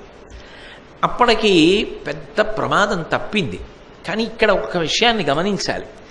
ద్రౌపదీదేవి అలా అంది కాబట్టి ధర్మరాజు గారి మీద ఆమెకు గౌరవం లేదా? ఆయన మీద, ఆయన నడవడి మీద నిజానికి అంతరాంతరాళములలో ఆమెకి పూనిక లేదా? ఎందుకనంటే మీరు చూడండి, ఒక మనిషికి ఒక మనిషి మీద ఉన్నటువంటి గౌరవభావం ఎప్పుడు బాగా బయటికి వస్తుంది అంటే బాగా కోపంగా ఉన్నప్పుడు స్పష్టంగా తెలుస్తుంది. ఎందుకని అంటే ఎంత కోపం వచ్చినా కూడా హద్దు దాటకుండా మాట్లాడి, అసలు అలా చెయ్యరు, ఎందుకు చేశారో ప్రారంధం అని మాట్లాడాడు అనుకోండి, గౌరవం ఉన్నదని గుర్తు. ఆమె అంత బాధలో మాట్లాడింది, అక్కడికి రాలేదు భర్తలన్న ఆక్రోశంలో మాట్లాడింది. కానీ ఆమె ధర్మరాజు గారు చెప్పిన మాట తిరస్కరించడం మాత్రం ఆమె చేయలేదు. ఇంత బాధ గుండెలలో అణుచుకుని వెళ్ళిపోయింది. కానీ తెల్లవారితే మళ్ళీ కీచకుడు బయలుదేరుతాడు, ఆమె సమస్యకి పరిష్కారం కావాలి. అందుకే ఆమె భీమసేనుడి దగ్గరికి వెళ్ళింది. భీమసేనుడి దగ్గరికి వెళ్ళి మాట్లాడుతూ ఆమె ధర్మరాజు గారి యొక్క గొప్పతనాన్ని చెప్పింది. అంటే ద్రౌపదీదేవి మనసులో ధర్మరాజు గారి మీద ఎంత గౌరవం ఉన్నది అన్నదానికి ఇది తార్కాణం. ఆ తల్లి ఎంత పవిత్ర హృదయము కలిగినది అన్నదానికి ఇది పరమ నిదర్శనం. ఆమె భీముడితో మాట్లాడుతూ అంది, ధర్మతనూభవు సంతత ధర్మనిరతి మనము బ్రతుకదలుచుట ఎరుదే, నిర్మలనకు ఆతని సత్కర్మంబున కాదే బ్రతుకు ధాత్రిని ఎల్లన్. ఈ ధాత్రికి అంతటికీ కూడా నిజానికి బ్రతుకు దేని వలన లభిస్తోంది? ధాత్రి అంటే భూమి. ఈ భూమి అంతా నిలబడుతోంది అంటే దానికి కారణం ధర్మం. భూమి నిలబడుతోంది అంటే భూమి మీద ఉన్న సమస్త ప్రాణుల మనుగడ దేని మీద ఆధారపడింది అంటే ధర్మం మీద ఆధారపడింది. ఒక్క మహానుభావుని యొక్క ధర్మనిరతి అంత గొప్పది. ధర్మరాజు గారి ధర్మనిరతి ఎంత గొప్పది అంటే ఆయన ధర్మనిరతి చేత మనము బ్రతుకతలచుట ఎరుదే. అంతటి ధర్మాత్ముడు నా భర్త, అంతటి ధర్మాత్ముడు మీ అన్న. అందుకే ఎన్ని ఆపదలు వచ్చినా గట్టెక్కి మనం బ్రతుకుతున్నాం. అంటే ఆయన అలా ఎందుకు మాట్లాడాడో అర్థం చేసుకున్నది ద్రౌపదీదేవి. అందుకే భార్యాభర్తలు మాట్లాడుకున్నప్పుడు వాళ్ళ మాటల్ని విశదీకరించి దాన్ని విమర్శించి ఎవరి మీదో ఒకళ్ళ మీద తీర్పు చెప్పే ప్రయత్నం చెయ్యడం ఎవరికీ మంచిది కాదు. అక్కడ అలా అందరి తొందరపడి తీర్పులు చెప్తే పక్కకు వచ్చి వెంటనే రాత్రి భీముడి దగ్గర ఆవిడ ధర్మరాజు గురించి ఏమని మాట్లాడింది. కాబట్టి భార్యాభర్తలు పైకి ఎంత కఠినంగా మాట్లాడుకున్నట్టు కనిపించినా తొందరపడి మధ్యలోకి నువ్వు వెళ్ళి తీర్పు చెప్పద్దు సుమా. అందున ద్రౌపదీదేవి వంటి ఉత్తమ ఇల్లాలకి భర్తృప్రేమ ఇంకెంత ఎక్కువగా ఉంటుంది. కాబట్టి నిర్మలుడగునాతని సత్కర్మంబునగాదే బ్రతుకు ధాత్రికి నెల్లన్. ఆయన చేసేటటువంటి సత్కర్మలు, ధార్మికమైనటువంటి కర్మలు ఏ ఉన్నాయో వాటి వలననే ఈ భూమి అంతా నిలబడుతోంది. అంతేనా? ధర్మరాజు గారంటే ఎంత గొప్పవాడు అని చనునే వేరొకనికి అజాతశత్రుండను పేర దిగ్విజయంబు పింపుదాల్ప. లోకంలో ఎవరైనా దండయాత్ర చేశాడనుకోండి, దండయాత్ర చేసినప్పుడు అవతలవాడి మీద యుద్ధానికి వెళ్ళాడు అంటే అవతలవాడు శత్రువై ఉండాలి కదా. ఈయన అజాత శత్రువై దండయాత్రలు చేసి గెలిచాడు అంటే ఈయనకి మనసులో ఎవ్వరి మీద శత్రుభావన లేదు. మరి దండయాత్ర ఎందుకు చేశాడు? రాజసూయం చెయ్యాలి కాబట్టి. పైగా మహారాజులకు కీర్తి యందు అనురక్తి ప్రకృతి సిద్ధగుణంబులు సజ్జనాళికి, ఒక సజ్జనుడికి ఉండవలసినటువంటి లక్షణం. కాబట్టి ఆజిబాహాపటు శక్తియును నిశవునందు అనురక్తియు ప్రకృతి సిద్ధగుణంబులు సజ్జనాళికిన్ అంటాడు భర్తృహరి. కీర్తికాముకుడైన వాడు దండయాత్ర చేయవలసిందే. అందుకని అది తప్పలేదు. త్యాగాయ సంహృతార్థానాం సత్యాయ మితభాషిణాం యశసే విజిగీషూణాం ప్రజాయి గృహమీధినాం అని కాళిదాస్ అందరివాడు రఘువంశంలో రఘుమహారాజు గారి గొప్పతనాన్ని చెప్పాడు. కాబట్టి అజాతశత్రువై ఉండి దండయాత్రలు చేయడం అన్నది ధర్మరాజు గారికి ఒక్కడికి కదా చెల్లింది. రాజసూయ మహాధ్వరము కోరి చేయంగ తీరునే పెరధరిత్రీపతులకు. ఈ భూమండలం మీద ఉన్నటువంటి సమస్త రాజుల్ని ఓడించి రాజసూయ మహాయాగం చెయ్యడం అనేటటువంటిది ధర్మరాజు గారికి చెల్లింది తప్ప అన్యులైన వారు రాజులైనంత మాత్రం చేత రాజసూయ మహాయాగం చెయ్యగలరా? ఒక్క ధర్మరాజు కదా అది దక్కింది. ధర్మైక నిరతుండాతండొక్కరుండ చూవే అన జననరులకు అలవియగునే. లోకంలో ఏ కారణము చేత కూడా ధర్మము తప్పకుండా ధర్మాన్ని మాత్రమే అనుష్ఠించేటటువంటి అపారమైన కీర్తి కలిగినటువంటి వాడు, అంత ధైర్యం ఉన్నవాడు, ధర్మము తప్పనివాడు ధర్మరాజు ఒక్కడే అని ఒకరు కాదు సమస్త జనుల చేత కీర్తింపబడేటటువంటి వాడు ఆయన ఒక్కడే. ఆయన కాకుండా అలా కీర్తింపబడేవాడు ఇంకెవరైనా ఉన్నాడా ప్రపంచంలో? అంటే ఆయన ఎంతటి ధర్మాత్ముడై ఉండాలి, ఎంత ధర్మైకనిష్ట కలిగినటువంటి వాడై ఉండాలి. నిత్యం వ్రతంబుగా సత్యంబు పాటింపవచ్చునే ఎరులకెవ్వరికినైనా. లోకంలో ఎవరైనా సరే నిత్యము సత్యమునే పలుకుతాను తప్ప నేను సత్యమును పలకకుండా ఉండను అని ప్రతిజ్ఞ చేసి నిత్య సత్య భాషణము వ్రతముగా కలిగిన వాడు ఉంటాడా? ఒక్క ధర్మరాజు గారు తప్ప. ఆ యుధిష్ఠిరు గాంభీర్యము అతని ధైర్యము ఉండెడగలుగుని. ఆయనకున్నటువంటి గాంభీర్యం, ఆయనకి ధర్మం మీద ఉన్నటువంటి విశేషమైనటువంటి నమ్మకం లోకంలో ఎవరికైనా ఉన్నాయా? ఆయనకి గాంభీర్యం ఉండడము అన్న మాటకు అర్థం ఏమిటంటే అన్నీ ఉండి తొట్టుపడడం. ఎందుకంటే లోకంలో సహజంగా ఏమిటంటే గర్వము ఏర్పడడానికి కారణం ఏదవుతుంది అంటే ఏదో ఒకటి కలిగి ఉన్న కారణం చేత గర్వం కలుగుతూ ఉంటుంది. మీరు చూడండి, కొంతమంది దగ్గర అమూల్యమైనవి ఎన్నో ఉండి కూడా గర్వపడకుండా గంభీరంగా ఉంటారు. అది వాళ్ళ సహజ లక్షణం, వాళ్ళు నేర్చుకున్నది కాదు, జన్మతః పరమేశ్వరానుగ్రహంతో సంభవిస్తుంది. కొంతమంది దగ్గర బహు తక్కువ ఉన్న అహంకారంతో ఉంటారు. సముద్రం ముత్యాలకి రత్నాలకి నెలవు. ఎన్నో రత్నాలు ఉంటాయి, ఎన్నో ముత్యాలు ఉంటాయి. అన్నీ ఉన్నటువంటి సముద్రం గంభీరంగా ఉంటుంది. ఏనుగు కుంభస్థలంలో 2, 3 ముత్యాలు ఉంటాయి. అన్ని ముత్యాలు సముద్రంలోనే పుడతాయని, బాహ్యంలో సముద్ర గర్భంలోంచే ముత్యాలు వస్తాయి అని కదా అంటాం. నిజంగా ముత్యం ఎలా పుట్టింది అనేది పక్కన పెట్టండి, సముద్ర గర్భంలోంచి ముత్యం వస్తుంది అంటాం. అన్ని ముత్యాలు సముద్రంలో ఉన్నాయి, కానీ అది అలా గంభీరంగా ఉంటుంది. ఏనుగు యొక్క కుంభస్థలంలో కూడా ముత్యాలు ఉన్నాయంట. అటువంటి ముత్యములు కొద్దిగా ఏనుగు కుంభస్థలంలో ఉంటాయి అని ప్రతీతి. కొద్దిగా ముత్యాలు తలలో ఉన్నాయి కాబట్టి మదమెక్కి ఏనుగు తిరుగుతుంది. అన్ని ముత్యాలు తన కడుపులో ఉన్న గంభీరంగా సముద్రం ఉంటుంది. ఒక్కొక్కరికి అది సహజ లక్షణం, అన్నీ ఉన్నా అలా ఉంటారు. ధర్మరాజు గారు అటువంటి వాడు.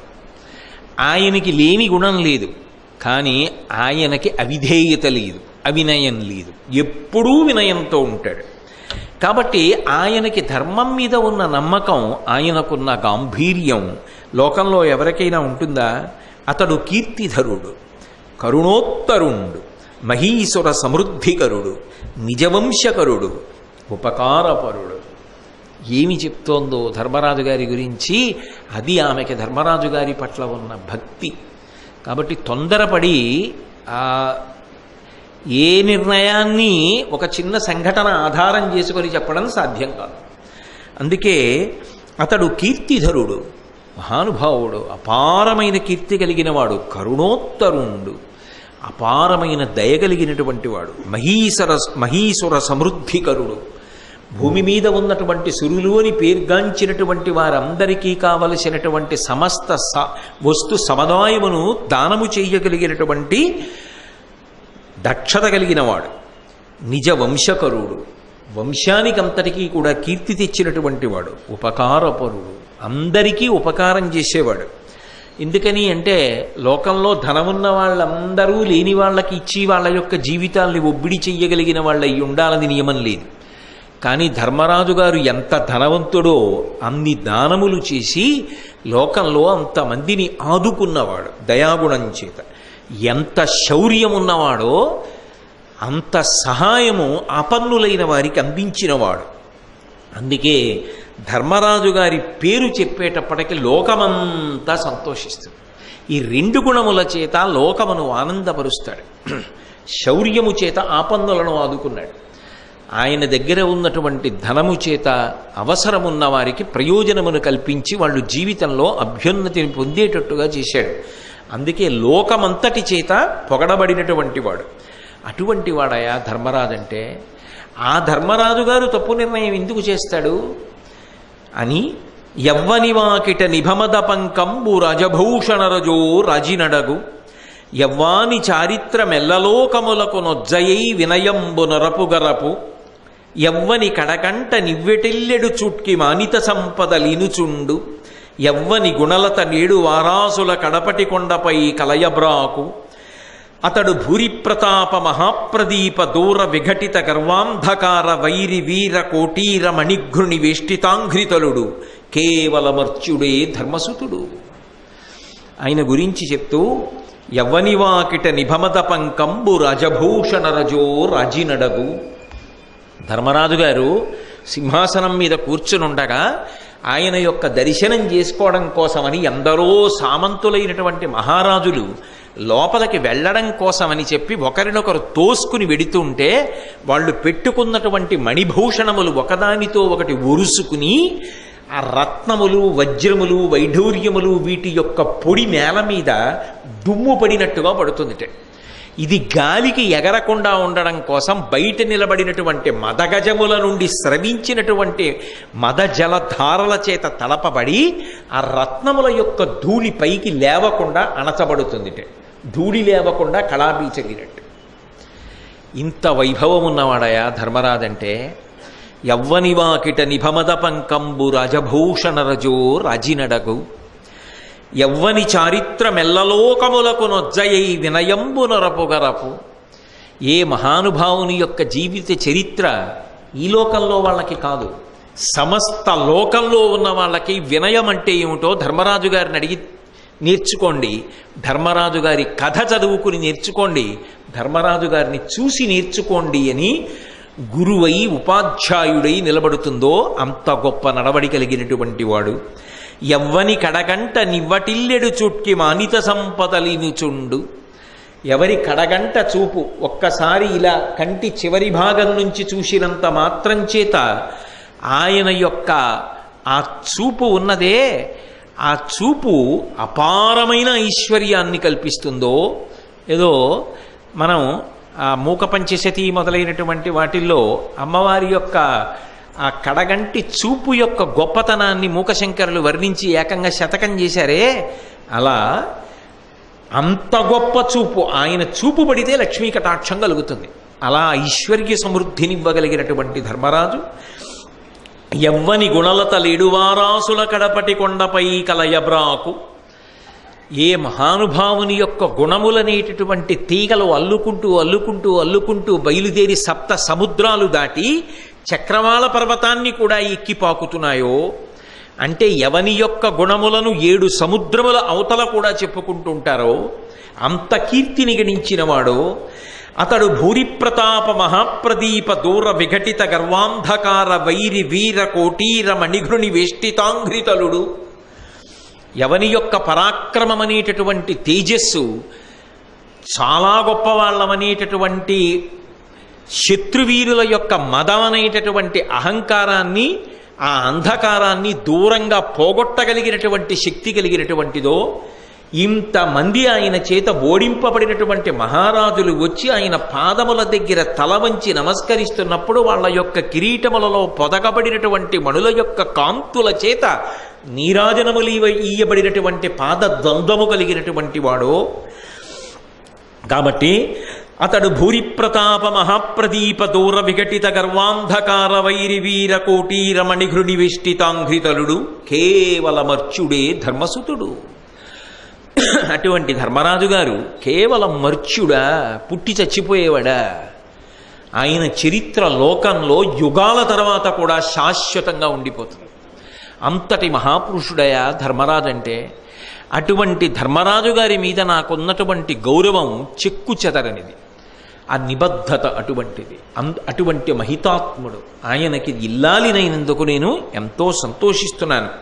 కానీ నా బాధంతా ఒకటే, నా ఆక్రోశమంతా ఒకటే. ఇంత గొప్ప ధర్మరాజు ఎంత సహనాన్ని పాటిస్తున్నాడయా! ఇంత గొప్ప చక్రవర్తి చివరికి కూడు గుడ్డ కోసం పరిచర్య చేస్తున్నాడా? ఒకళ్ళ దగ్గర భూమి మీద పడుకుంటున్నాడా? అంత ఓర్పు పడుతున్నాడా? ఆయన పడుతున్న కష్టం ముందు నేను పడ్డ కష్టం ఏ పాటిదయా? అది కదా భార్యాభర్తలకు ఉండవలసినటువంటి సౌశీల్యం, వాళ్ళ మధ్య ఉండవలసినటువంటి గొప్ప అవగాహన. ఏమి ద్రౌపదీదేవి, ఏమి ధర్మరాజు గారు! నిజంగా దంపతులు ఎలా బ్రతకాలో చెప్పడానికి వచ్చింది భారతం. కాబట్టి ఆఖరికి తన పేరు, తన వంశప్రతిష్ఠ, తన కులగౌరవం అన్నీ కూడా వదులుకొని మహానుభావుడు అజ్ఞాతవాస నియమాన్ని పూర్తి చెయ్యడానికి ఆయన పడుతున్న బాధ, ఆయన దిగమింగుకుంటున్న దుఃఖం, ఆయన పడుతున్న ఆక్రోశం, ఆయన నుదుటన పట్టిన చెమట చూసి నిద్ర పట్టట్లేదయా, మనసు వికలమైపోయింది. ఎంత దుఃఖాన్ని పొందుతున్నానో తెలుసా భీమ అని ఆమె ధర్మరాజు గారి గురించి మాట్లాడింది. అంటే నిజంగా మహానుభావుడు ఆ ధర్మరాజు గారు ఎంత గొప్పవాడో, ఎంత కీర్తిని సంపాదించినటువంటి వాడో, భార్య ఆయనని ఎంతగా ప్రేమించినదో మనకు అర్థమవుతుంది. ఒక పురుషుడికి ఇంతకన్నా కావలసిన ఐశ్వర్యమే ఉందండి. పురుషుడు చాలా గొప్ప ఐశ్వర్యవంతుడు. దేని వలన? భార్య యొక్క ప్రేమను చూరగొన్న కారణము చేత. నిజానికి ఆ భార్య యొక్క ప్రేమని పొందినవాడు ఎంత కష్టం వచ్చినా తట్టుకోగలుగుతాడు. ఆమె రోహిణీ కార్తిలో పగటిపూట ఎంత ఎండ కాసినా రాత్రివేళ పౌర్ణమి చంద్రుడి నుంచి వచ్చిన వెన్నెల అంత చల్లతనాన్నిచ్చి మనిషికి ఉపశాంతినిచ్చినట్టు జీవితంలో ఒడుదుడుకులు వచ్చి ఎంత తాపాన్ని కష్టాన్ని పొందినా భార్య ఒకతే పురుషుణ్ణి సేద తీర్చి శాంతినిచ్చి ధర్మము నుండి వైక్లభ్యము పొందకుండా నిలబెట్టగలదు. అందుకే భార్యాస్థానం అంత గొప్పదైంది.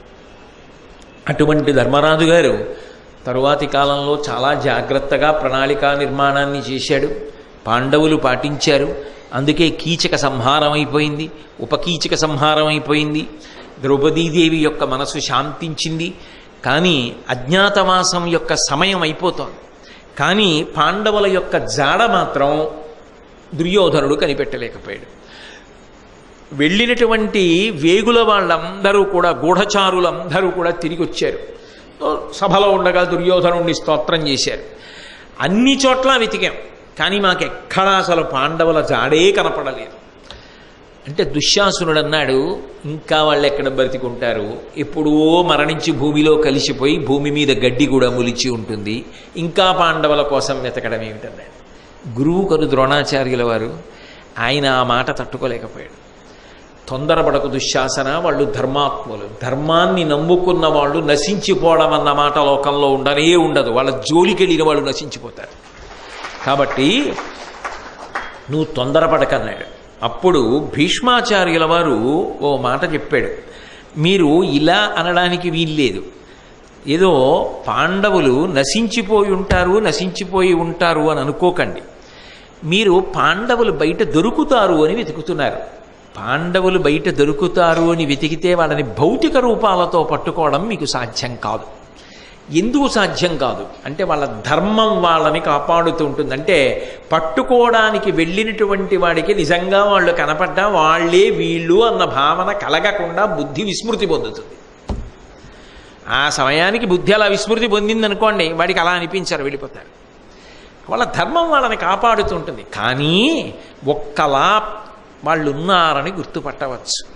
ఇప్పుడు ఎందుకు చెప్తున్నాడు భీష్ముడు ఇన్నాళ్ళు చెప్పకుండా అంటే ఈ మాటలు విని దుర్యోధనుడు ప్రణాళిక నిర్మాణం చేసే లోపల అయిపోతుంది ఆ అజ్ఞాతవాసం.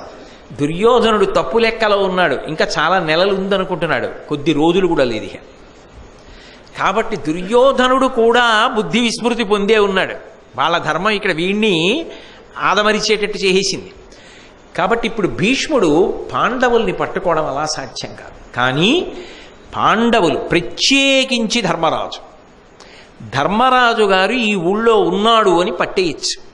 ఎందుకు పట్టేయచ్చు అంటే ఆయన కానీ ఒక దేశంలో ఉంటే ఆ దేశం అంతా కూడా ఒకలా ఉంటుంది. అంటే ఆయన యొక్క గొప్పతనం చూడండి. ఒక్కొక్కడు ఒక్కొక్క ప్రదేశంలో ఉంటే ఆయన శరీరమును వదిలిపెట్టేసి యుగాలు దాటిపోయినా కూడా ఆయన తపశ్శక్తి అలాగే పనిచేస్తుంటుంది. ఋష్యశృంగుడు ఇప్పుడు త్రేతాయుగంలో రామాయణ కాలంలో మనకు కనిపిస్తాడు.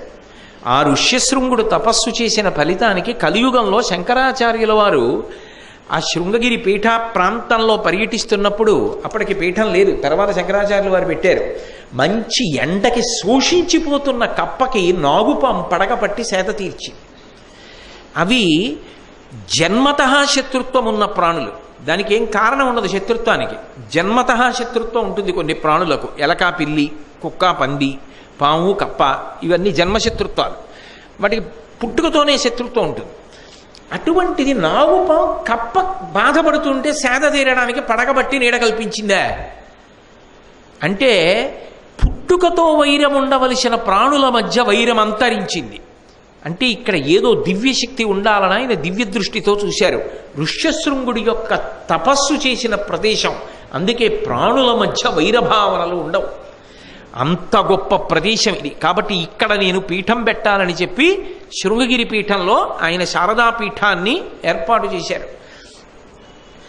కనుక మహాత్ముల యొక్క ఉనికి ఆయా ప్రాంతములలో ఉండేటటువంటి పరిస్థితులన్నిటినీ కూడా ప్రభావితం చేస్తుంది. అందుకే ధర్మరాజు గారు ఉన్న ప్రదేశాలు ఎలా ఉంటాయో నేను చెప్తా. అలా ఏ ప్రదేశాలు ఉన్నాయి మీరు ఆలోచించండి. అక్కడ ధర్మరాజు గారు ఉన్నాడని గుర్తు.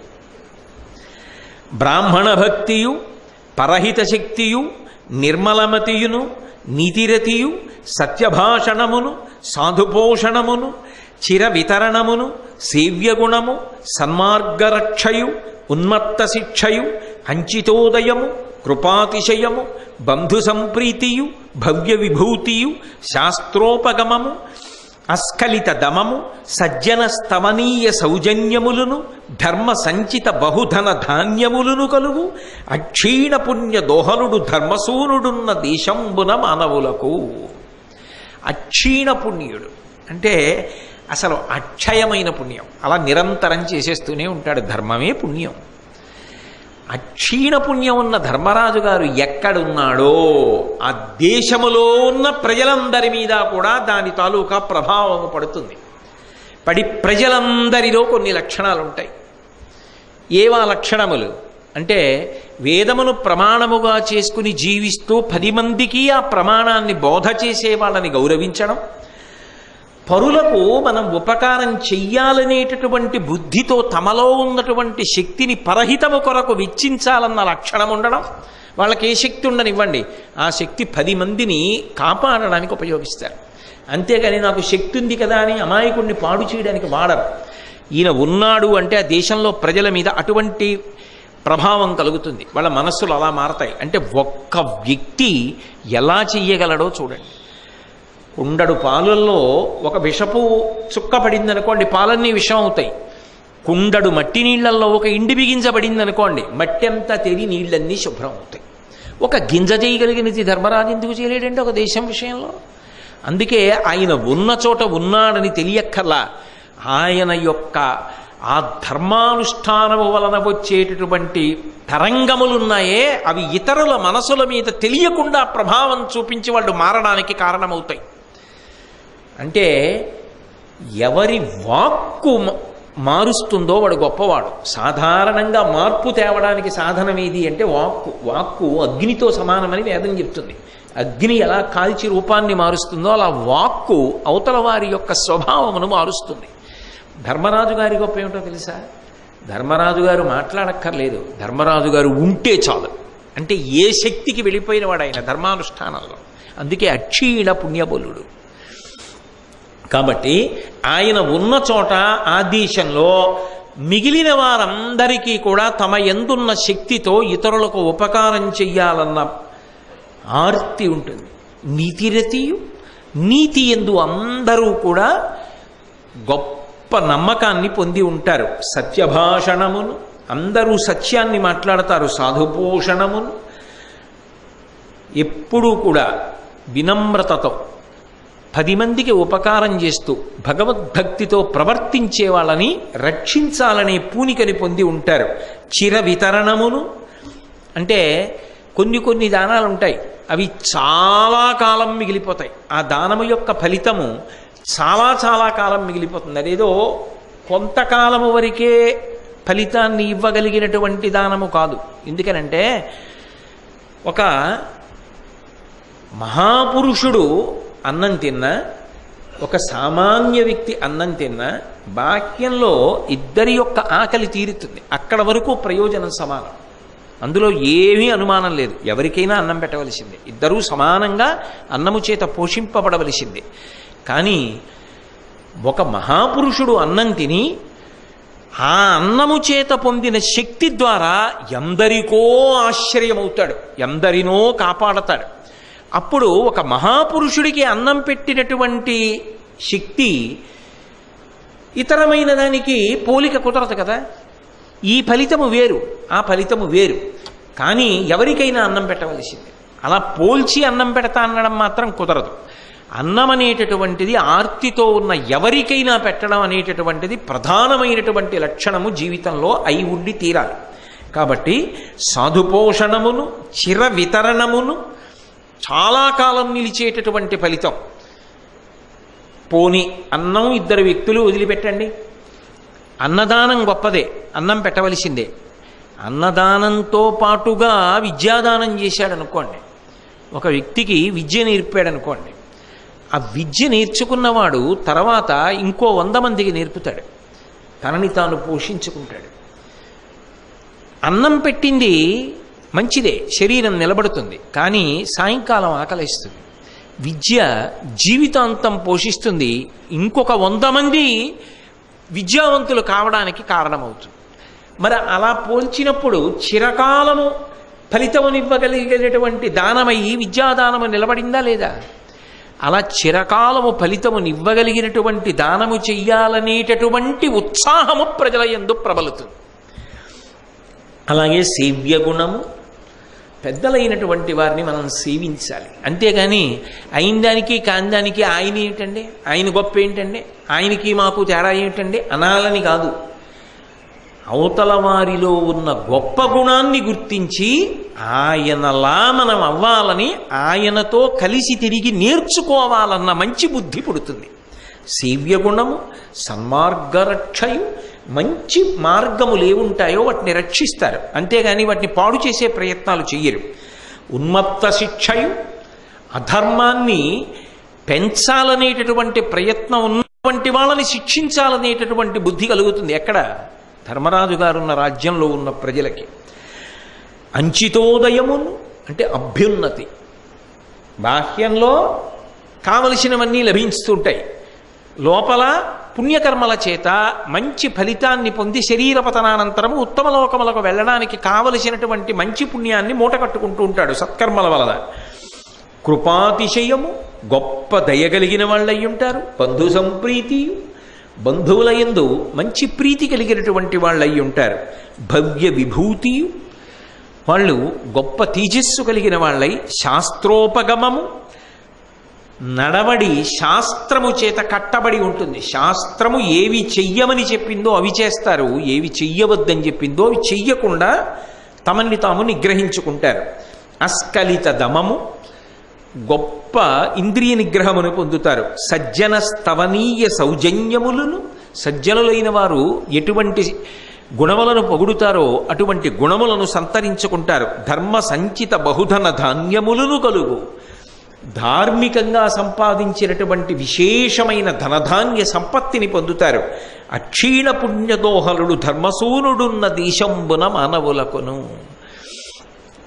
నిరంతర ధర్మాచరణం చేసేటటువంటి క్షీణించినటువంటి పుణ్యబలం కలిగినటువంటి అక్షయ పుణ్య బలం కలిగినటువంటి ధర్మసూనుడైన ధర్మరాజు గారు ఎక్కడుంటాడో ఆ దేశంలో ఉన్న ప్రజలందరూ కూడా ఇటువంటి లక్షణములను పొంది ఉంటారు.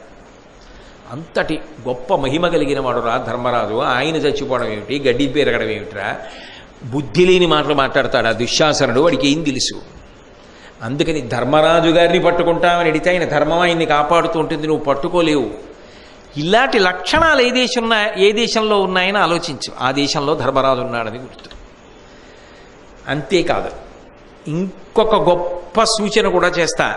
మరియును ఒక్క విశేషం బెరింగించదా, అతని యున్నయడ గోధనముల్ మెరుగెక్కి పాడినేమిం కొరతవడక ఉండున్ చేపి కురియుచునుండున్. ధర్మరాజు గారు ఏ దేశంలో ఉన్నాడో ఆ దేశంలో గోధనము పెరుగుతూ ఉంటుంది. చాలా గొప్ప మాట ఉస్మండి. ఎందుకనంటే లోకంలో శ్రీమంతుడు అని ఓ మాట ఉంటుంది, అలాగే గోమంతుడు అని కూడా ఓ మాట ఉంది. చాలా ఎక్కువ గోసంపద కలిగిన వాడిని గోమంతుడు అంటారు, చాలా ఎక్కువ ఐశ్వర్యం ఉన్నవాడిని శ్రీమంతుడు అంటారు. గోధనము, అసంఖ్యాకమైన గోవులను కలిగి ఉండడం, గోధనాన్ని కలిగి ఉండడం. ఎక్కడ ధర్మరాజు గారు ఉంటాడో ఆ దేశంలో గోవుల సంఖ్య ఎక్కువ అవుతూ ఉంటుంది. గోవుల సంఖ్య ఎక్కువ అవుతోంది అంటే ధర్మాత్ములు ఉన్నారని గుర్తు. ధర్మరాజు గారు ఉన్న చోట గోవుల సంఖ్య పెరుగుతోంది, అదొకటి గుర్తుపెట్టుకో. 2, పెరగడమే కాదు, పాడికి లోటు లేకుండా అవి చేపి కురిపిస్తుంటాయి. అలా చేపునకొచ్చి పాలు కారిపోతుంటాయి, శరముల నుంచి కారిపోతుంటాయంటే పిండకుండా అని కాదు, ముట్టుకునేటప్పటికీ క్షీరధారలు అలా పడుతుంటాయి. అంతంతలా క్షీరధారలు వస్తూ కావలసినంత పాడి, అంత సంతోషంగా పాల నుండి రావలసిన ఇతర పదార్థములు లభ్యమవుతాయి. అది అలా ఉన్నది అంటే గుర్తు ఏమి? ధర్మరాజు గారు అక్కడున్నాడు, ఆ దేశమునందు ఉన్నాడని గుర్తు. దుర్యోధన కాబట్టి ఈ రెండిటిని ఆధారం చేసుకుని ధర్మరాజు గారు ఎక్కడుంటాడో ఆలోచించు అన్నాడు. వెంటనే ఇతర విషయాలు మంచివి పట్టుకోలేడేమో కానీ ఇలాంటివి బాగా పట్టుకుంటాడు. వెంటనే ఆలోచించి విరాట మహారాజు గారి దేశం ఇటువంటి సంపన్నతతో ఉంది. 2, మహాబలుడైనటువంటి కీచకుణ్ణి అంత రహస్యంగా మట్టు పెట్టడం భీమసేనుడికి తప్ప అన్యులకు సాధ్యం కాదు. 5గురికి ఇల్లాలైనటువంటి ఒక స్త్రీ ఉన్నది అంటే ఆమె ద్రౌపదీదేవి తప్ప వేరొకరు కాదు. అన్నిటిని మించి విరాట మహారాజు మన పట్ల శత్రుభావన ఉన్నవాడు, పాండవుల పట్ల ఆనుకూల్యత కలిగినవాడు. అందుకని ఖచ్చితంగా పాండవులు విరాట మహారాజు గారి దగ్గరే ఆశ్రయాన్ని పొంది మారువేషాలతో ఉండాలి. దుర్యోధనుడి దృష్టిలో పాండవుల యొక్క ధర్మానుష్ఠాన బలం ఒక బలహీనత. అందుకే పాండవుల్ని బయటికి తీసుకురావడం చాలా తేలికే, ఏమీ లేదు. ఒకవైపు నుంచి మత్స్యదేశం మీద దండయాత్ర చేసి గోవులనన్నిటినీ తరలించి తీసుకొచ్చేసే ప్రయత్నం చేస్తే గోవుల్ని రక్షించుకోవడానికి విరాట మహారాజు గారు సమస్త సైన్యాలతో వచ్చి తీరుతాడు. ఎందుకంటే ఇప్పుడు కీచకుడు లేడు, ఆయనే రావాలి కాబట్టి తప్పకుండా వస్తాడు. విరాట మహారాజు గారు సైన్యం అంతటితో వచ్చి యుద్ధం చేస్తుంటే రెండవ వైపు నుంచి అకస్మాత్తుగా మరునాడు దండయాత్ర చేయాలి, చేసి మిగిలిన గోవులన్నింటినీ తీసుకొచ్చేయాలి. గోసంపద పోతోందనుకోండి, గోవులను అపహరిస్తున్నారనుకోండి, పాండవులు ధర్మం తప్పరు. విరాట మహారాజు గారు అంతఃపురంలో లేడు, అవతల గోవులను రక్షించడానికి వెళ్ళిపోయి ఉంటాడు. కాబట్టి పాండవులు గోవులను కాపాడడానికి తప్పకుండా బయటికి వచ్చేస్తారు. ఎందుకంటే వాళ్ళ ధర్మనిష్ట అటువంటిది. గోరక్షణ ధర్మరక్షణ కాబట్టి గోరక్షణ కొరకు వచ్చేస్తారు వాళ్ళు. కాబట్టి అలా వచ్చినప్పుడు మనం పాండవుల్ని పట్టుకోవచ్చు. అంటే నిజానికి గోవులను కాపాడడంలో ధర్మాన్ని కాపాడడం అన్న అనురక్తి. కాబట్టి అసలు గోవుల్ని కాపాడడం అన్న విషయంలో ఉద్వేగము ఉద్రేకము ఇటువంటి ఉండే అవకాశమే ఉండకూడదు. కాబట్టి మనం అప్పుడు పాండవుల్ని పట్టుకోవడం చాలా తేలికైపోతుంది అని అన్నప్పుడు వెంటనే అక్కడ సుశర్మ అనబడేటటువంటి ఒక రాజు ఉన్నాడు. ఆయన త్రిగర్త దేశాధీశుడు. ఆయన ఇతపూర్వం ఈ విరాట మహారాజు గారి చేతిలో ఓడిపోయాడు. అందుకని కక్ష ఉంది విరాట మహారాజు మీద. అప్పుడంటే కీచకుడు ఉన్నాడు వెనక విరాట మహారాజు గారికి దన్ను. ఇప్పుడు కీచకుడు లేడుగా. కాబట్టి తిన్నగా దుర్యోధనుడితో మాట్లాడడం భయం. దుశ్శాసనుడి దగ్గరికి వెళ్ళి చెప్పాడు. ఎందుకంటే దుశ్శాసనుడు సైన్యాధిపతి. మీరు నాకు అవకాశం ఇప్పించండి, నేను సైన్యాన్ని తీసుకుని విరాట మహారాజు గారి యొక్క గోసంపదనంతటినీ కూడా మళ్లించుకొస్తాను. వచ్చినప్పుడు విరాట మహారాజు సైన్యం అంతటితోటి నా మీద యుద్ధానికి వస్తాడు. అప్పుడు మీరు మీ సైన్యంతో ఇంకొక వైపు నుంచి గోగ్రహణం చేయండి, గోవుల్ని తీసుకురండి. అప్పుడు పాండవులు బయటకు వస్తారు. పాండవులు బయటకు వస్తే సుశర్మ తట్టుకోలేడు. రెండవ రోజు దండయాత్ర మీరు చేయండి. మీరు దండయాత్ర చేస్తే ఎవరుంటారు అందులో? భీష్ముడు, ద్రోణుడు, కృపుడు, అశ్వత్థామ, దుర్యోధనుడు, దుశ్శాసనుడు వీళ్ళందరూ ఉంటారు. వీళ్ళందరూ ఉన్నప్పుడు వాళ్లతో సమానంగా యుద్ధం చేయగలిగిన వాళ్ళు ఎవరై ఉంటారు? ఖచ్చితంగా పాండవులే అయి ఉంటారు. ఇంకా అంతకన్నా పాండవుల్ని పట్టుకోవడానికి అవకాశం ఏమిటి? దొరికిపోతారు కదా. నేను రెండో రోజు యుద్ధానికి వెళ్ళాను అనుకోండి, పాండవులు వచ్చారనుకోండి, ఒక నిమిషంలో చంపేసి వెళ్ళిపోయినా మళ్ళీ సాక్ష్యం చెప్పడానికి నేను ఉండాలి. మొదటి రోజు యుద్ధానికి నేను వెళ్ళాలి, రెండో రోజు యుద్ధానికి మీరు వెళ్ళాలి. ఓసారి చెప్పు ఆ మాట దుర్యోధనుడికి అన్నాడు. ఇంతే. దుర్యోధనుడితో మాట్లాడడం అంత భయం సుశర్మకి. భయం అంటే రారాజు గౌరవం అటువంటిది అయింది. సరే దుశ్శాసనుడు దుర్యోధనుడికి చెప్పాడు. దుర్యోధనుడు సరే అలాగే చేద్దామన్నాడు. వెంటనే సుశర్మని దండయాత్ర చేయమన్నాడు. దక్షిణ గోగ్రహణం. నువ్వు వెళ్ళి విరాట మహారాజు గారి యొక్క గోవులనన్నింటినీ తరలించుకురా అన్నాడు. అనగానే సుశర్మ సైన్యాన్ని తీసుకున్నాడు, బయలుదేరాడు. ఆ గోవులను మరలించి తీసుకుపోతున్నాడు. ఈ వార్త అక్కడ గోవుల్ని సంరక్షించేటటువంటి వాళ్ళందరూ కూడా పరుగు పరుగున వెళ్ళి విరాట మహారాజు గారితో చెప్పారు. ఆయన సభ తీర్చి 2 కొలువులో ఉన్నాడు. ఆ కొలువులో ఉండగా వెళ్ళి చెప్పారయ్యా, మన ఆవులన్నింటినీ కూడా ఎవరో తరలించుకుపోతున్నారు, మీరు తొందరపడవలసింది. వెంటనే ఆ గోవులన్నింటినీ కూడా మీరు కాపాడకపోతే ఉపద్రవం ఏర్పడుతుంది అని. వెంటనే ఆయన రథాన్ని సిద్ధం చేయమన్నాడు. కవచాన్ని తొడుక్కున్నాడు. ఆయుధములన్నింటినీ కూడా ఏర్పాటు చేసుకున్నాడు. సోదరులందరినీ పిలిచాడు. ససైన్యంగా రమ్మన్నాడు. సుశర్మతో యుద్ధం చెయ్యడానికి ఉత్సాహంతో వృద్ధుడైనప్పటికీ కూడా బయలుదేరాడు. విరాట మహారాజు గారు ఇన్ని ఏర్పాట్లు చేసుకుంటున్నంతసేపు ధర్మరాజు గారు మౌనంగా ఉన్నాడు. ఆయన ఊరు వెలుపల ఇక యుద్ధానికి వెడుతూ సోదరుల్ని సమీకరించుకుని వ్యూహరచన చేస్తున్న సమయంలో ఆయన దగ్గరికి వెళ్ళాడు. వెళ్ళి ఒక మాట అన్నాడు. ఒక ఋషి చేత ఆయుధ సముత్కరమెల్లను సప్రయోగ మంత్రకముగా అభ్యసించి సవరంబునకున్ కొరయైనవాడ గోప్రకరములన్ మరుల్చుటకు బంధులు నీవును పోవా నాకు ఇంటికడన ఉనికి పడియే ఘటింపక పంపు రథంబు సయ్యనన్.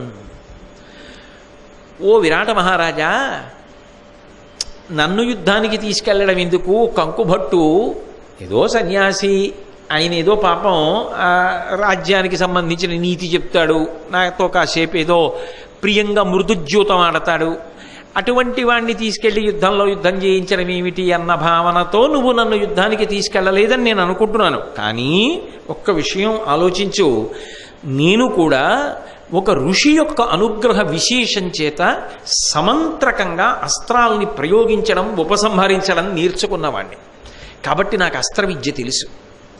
నాకు అస్త్ర విద్య తెలుసు కాబట్టి ఇప్పుడు నేను యుద్ధంలో ఉపయోగపడతాను. పైగా గోప్రకరములన్ మరల్చుటకు బంధులు నీవును బోవా, గోసంపదని మరల్చడానికి నువ్వు నీ బంధువులందరితో కలిసి వెళ్ళిపోతున్నావు. గోసంపద తస్కరింపబడుతున్నప్పుడు ధర్మరాజు గారు కూర్చుంటాడా? కూర్చోడు. సుశర్మ ఏమనుకున్నాడంటే పాండవులు రెండో రోజు నెడతారనుకున్నాడు. కానీ ధర్మరాజు గారు ముందు రోజే వెళ్ళిపోతున్నాడు. ఆయన ధర్మం ఆయన అలా కాపాడేస్తూ ఉంటాడు.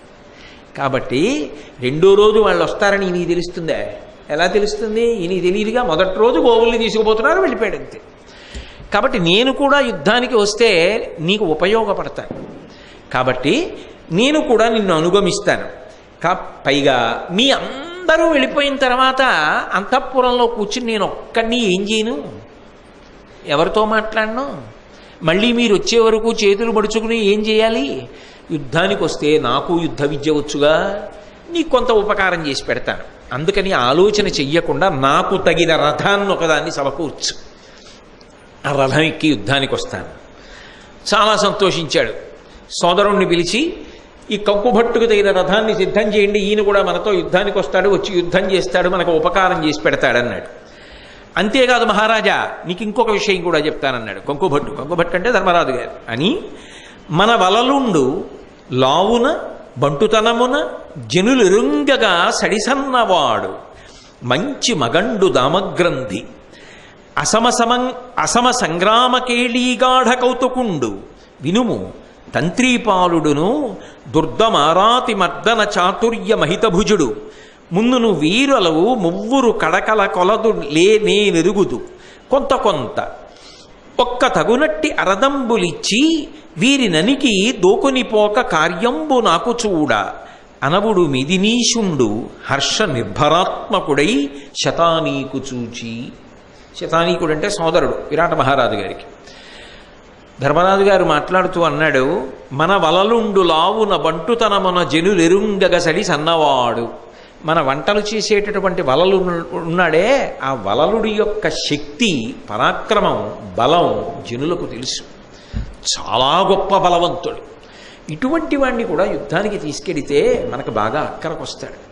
అంతేకాదు తామగ్రంథి, అలాగే తంత్రీపాలుడు, నకుల సహదేవులు, వీళ్ళిద్దరూ కూడా మంచి పేరిన్నిక కన్నవారు, చాలా గొప్పగా యుద్ధం చేయగలిగిన వారు. ఎందుకంటే ధర్మరాజు గారి దగ్గర ఉండగా నేను తెలుసుకున్నాను, నేను చూశాను. ఇటువంటి వాళ్ళు సభలో ఉండగా, ఇటువంటి వాళ్ళు నీ కొలువులో ఉండగా వీళ్ళని వదిలిపెట్టి యుద్ధానికి వెళ్ళడం ఎందుకు? వాళ్ళని కూడా యుద్ధానికి తీసుకెళ్ళామనుకో అక్కడికొస్తారు. కాబట్టి ఆ వలలుడికి మిగిలిన వాళ్ళిద్దరికీ కూడా, అంటే తన సోదరులకు సహదేవులకి తగిన రథాలని సిద్ధం చేయించు, వాళ్ళు ముగ్గురు కూడా యుద్ధానికి వస్తారు అనగానే ఆయన చాలా సంతోషాన్ని పొంది, ఇంతకుముందు ఒక మల్లయోధుణ్ణి ఎలా ఓడించాడో వలలుడు చూశాడుగా విరాట మహారాజు. బాగుంది, మంచి ఆలోచన అనుకుని, పైగా కంకుభట్టు ఏం చెప్పినా కాదనడం, ఆయన మీద ఉన్న గౌరవం అటువంటిది. అందుకని సోదరుణ్ణి పిలిచి శతానీకుణ్ణి, వాళ్ళ ముగ్గురికి కూడా తగిన రథాలని సిద్ధం చేయి, వాళ్ళు ముగ్గురు కూడా రథాలెక్కి యుద్ధానికి వస్తారు అన్నాడు. సరే, ధర్మరాజు గారు, భీముడు, నకులుడు, సహదేవుడు నలుగురు విరాట మహారాజు గారితో కలిసి యుద్ధానికి వెళ్ళారు. ఆ గోవుల్ని తీసుకుపోతుండగా గోవుల్ని మరల్చి మళ్ళీ విరాటరాజు గారి యొక్క మధ్యదేశంలోకి తీసుకురావడానికి యువతల సైన్యాలు ప్రయత్నిస్తున్నాయి. ఆ ప్రయత్నంలో సుశర్మకి విరాట మహారాజుకి యుద్ధం జరిగింది. విరాట మహారాజు అప్పటికే వృద్ధుడు అయినా చాలా పటిమతో, మనోనిశ్చయంతో, ధైర్యంతో, ఉత్సాహంతో సుశర్మతో యుద్ధం చేశాడు. కానీ సుశర్మ విరాట మహారాజుని ఓడించి బంధీకృతుణ్ణి చేసి తన రథం మీద పెట్టుకుని తీసుకుపోతున్నాడు.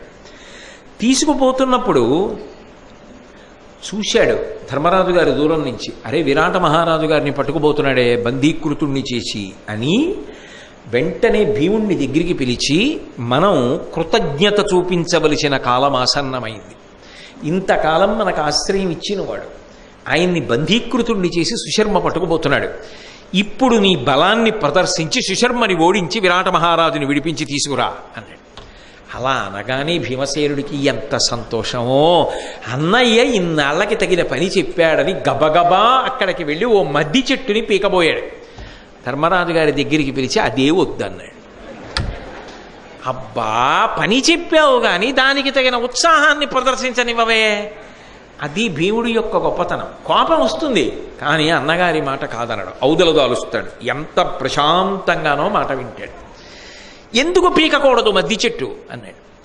ఒరే తమ్ముడా, యుద్ధంలో ఇలా పెద్ద పెద్ద మద్ది చెట్లు పీకి భుజాన వేసుకుని పరిగెత్తికెళ్ళి కొట్టి చంపి యుద్ధం చేసేవాడు ఎవరు లోకంలో? నువ్వే. నువ్వు ఇలా చంపేస్తే వైరివీరుల్ని ఇలా భుజం మీద వేసుకెళ్ళిపోతే నువ్వు భీముడిని పట్టుకోర్రా. కాబట్టి అలా చంపకు. అవతలవాడి ఊహకు అందకుండా చంపు.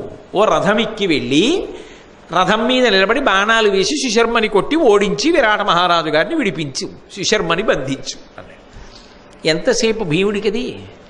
రథ చక్రాలకి రక్షకులుగా నకుల సహదేవుల్ని నియమించుకున్నాడు.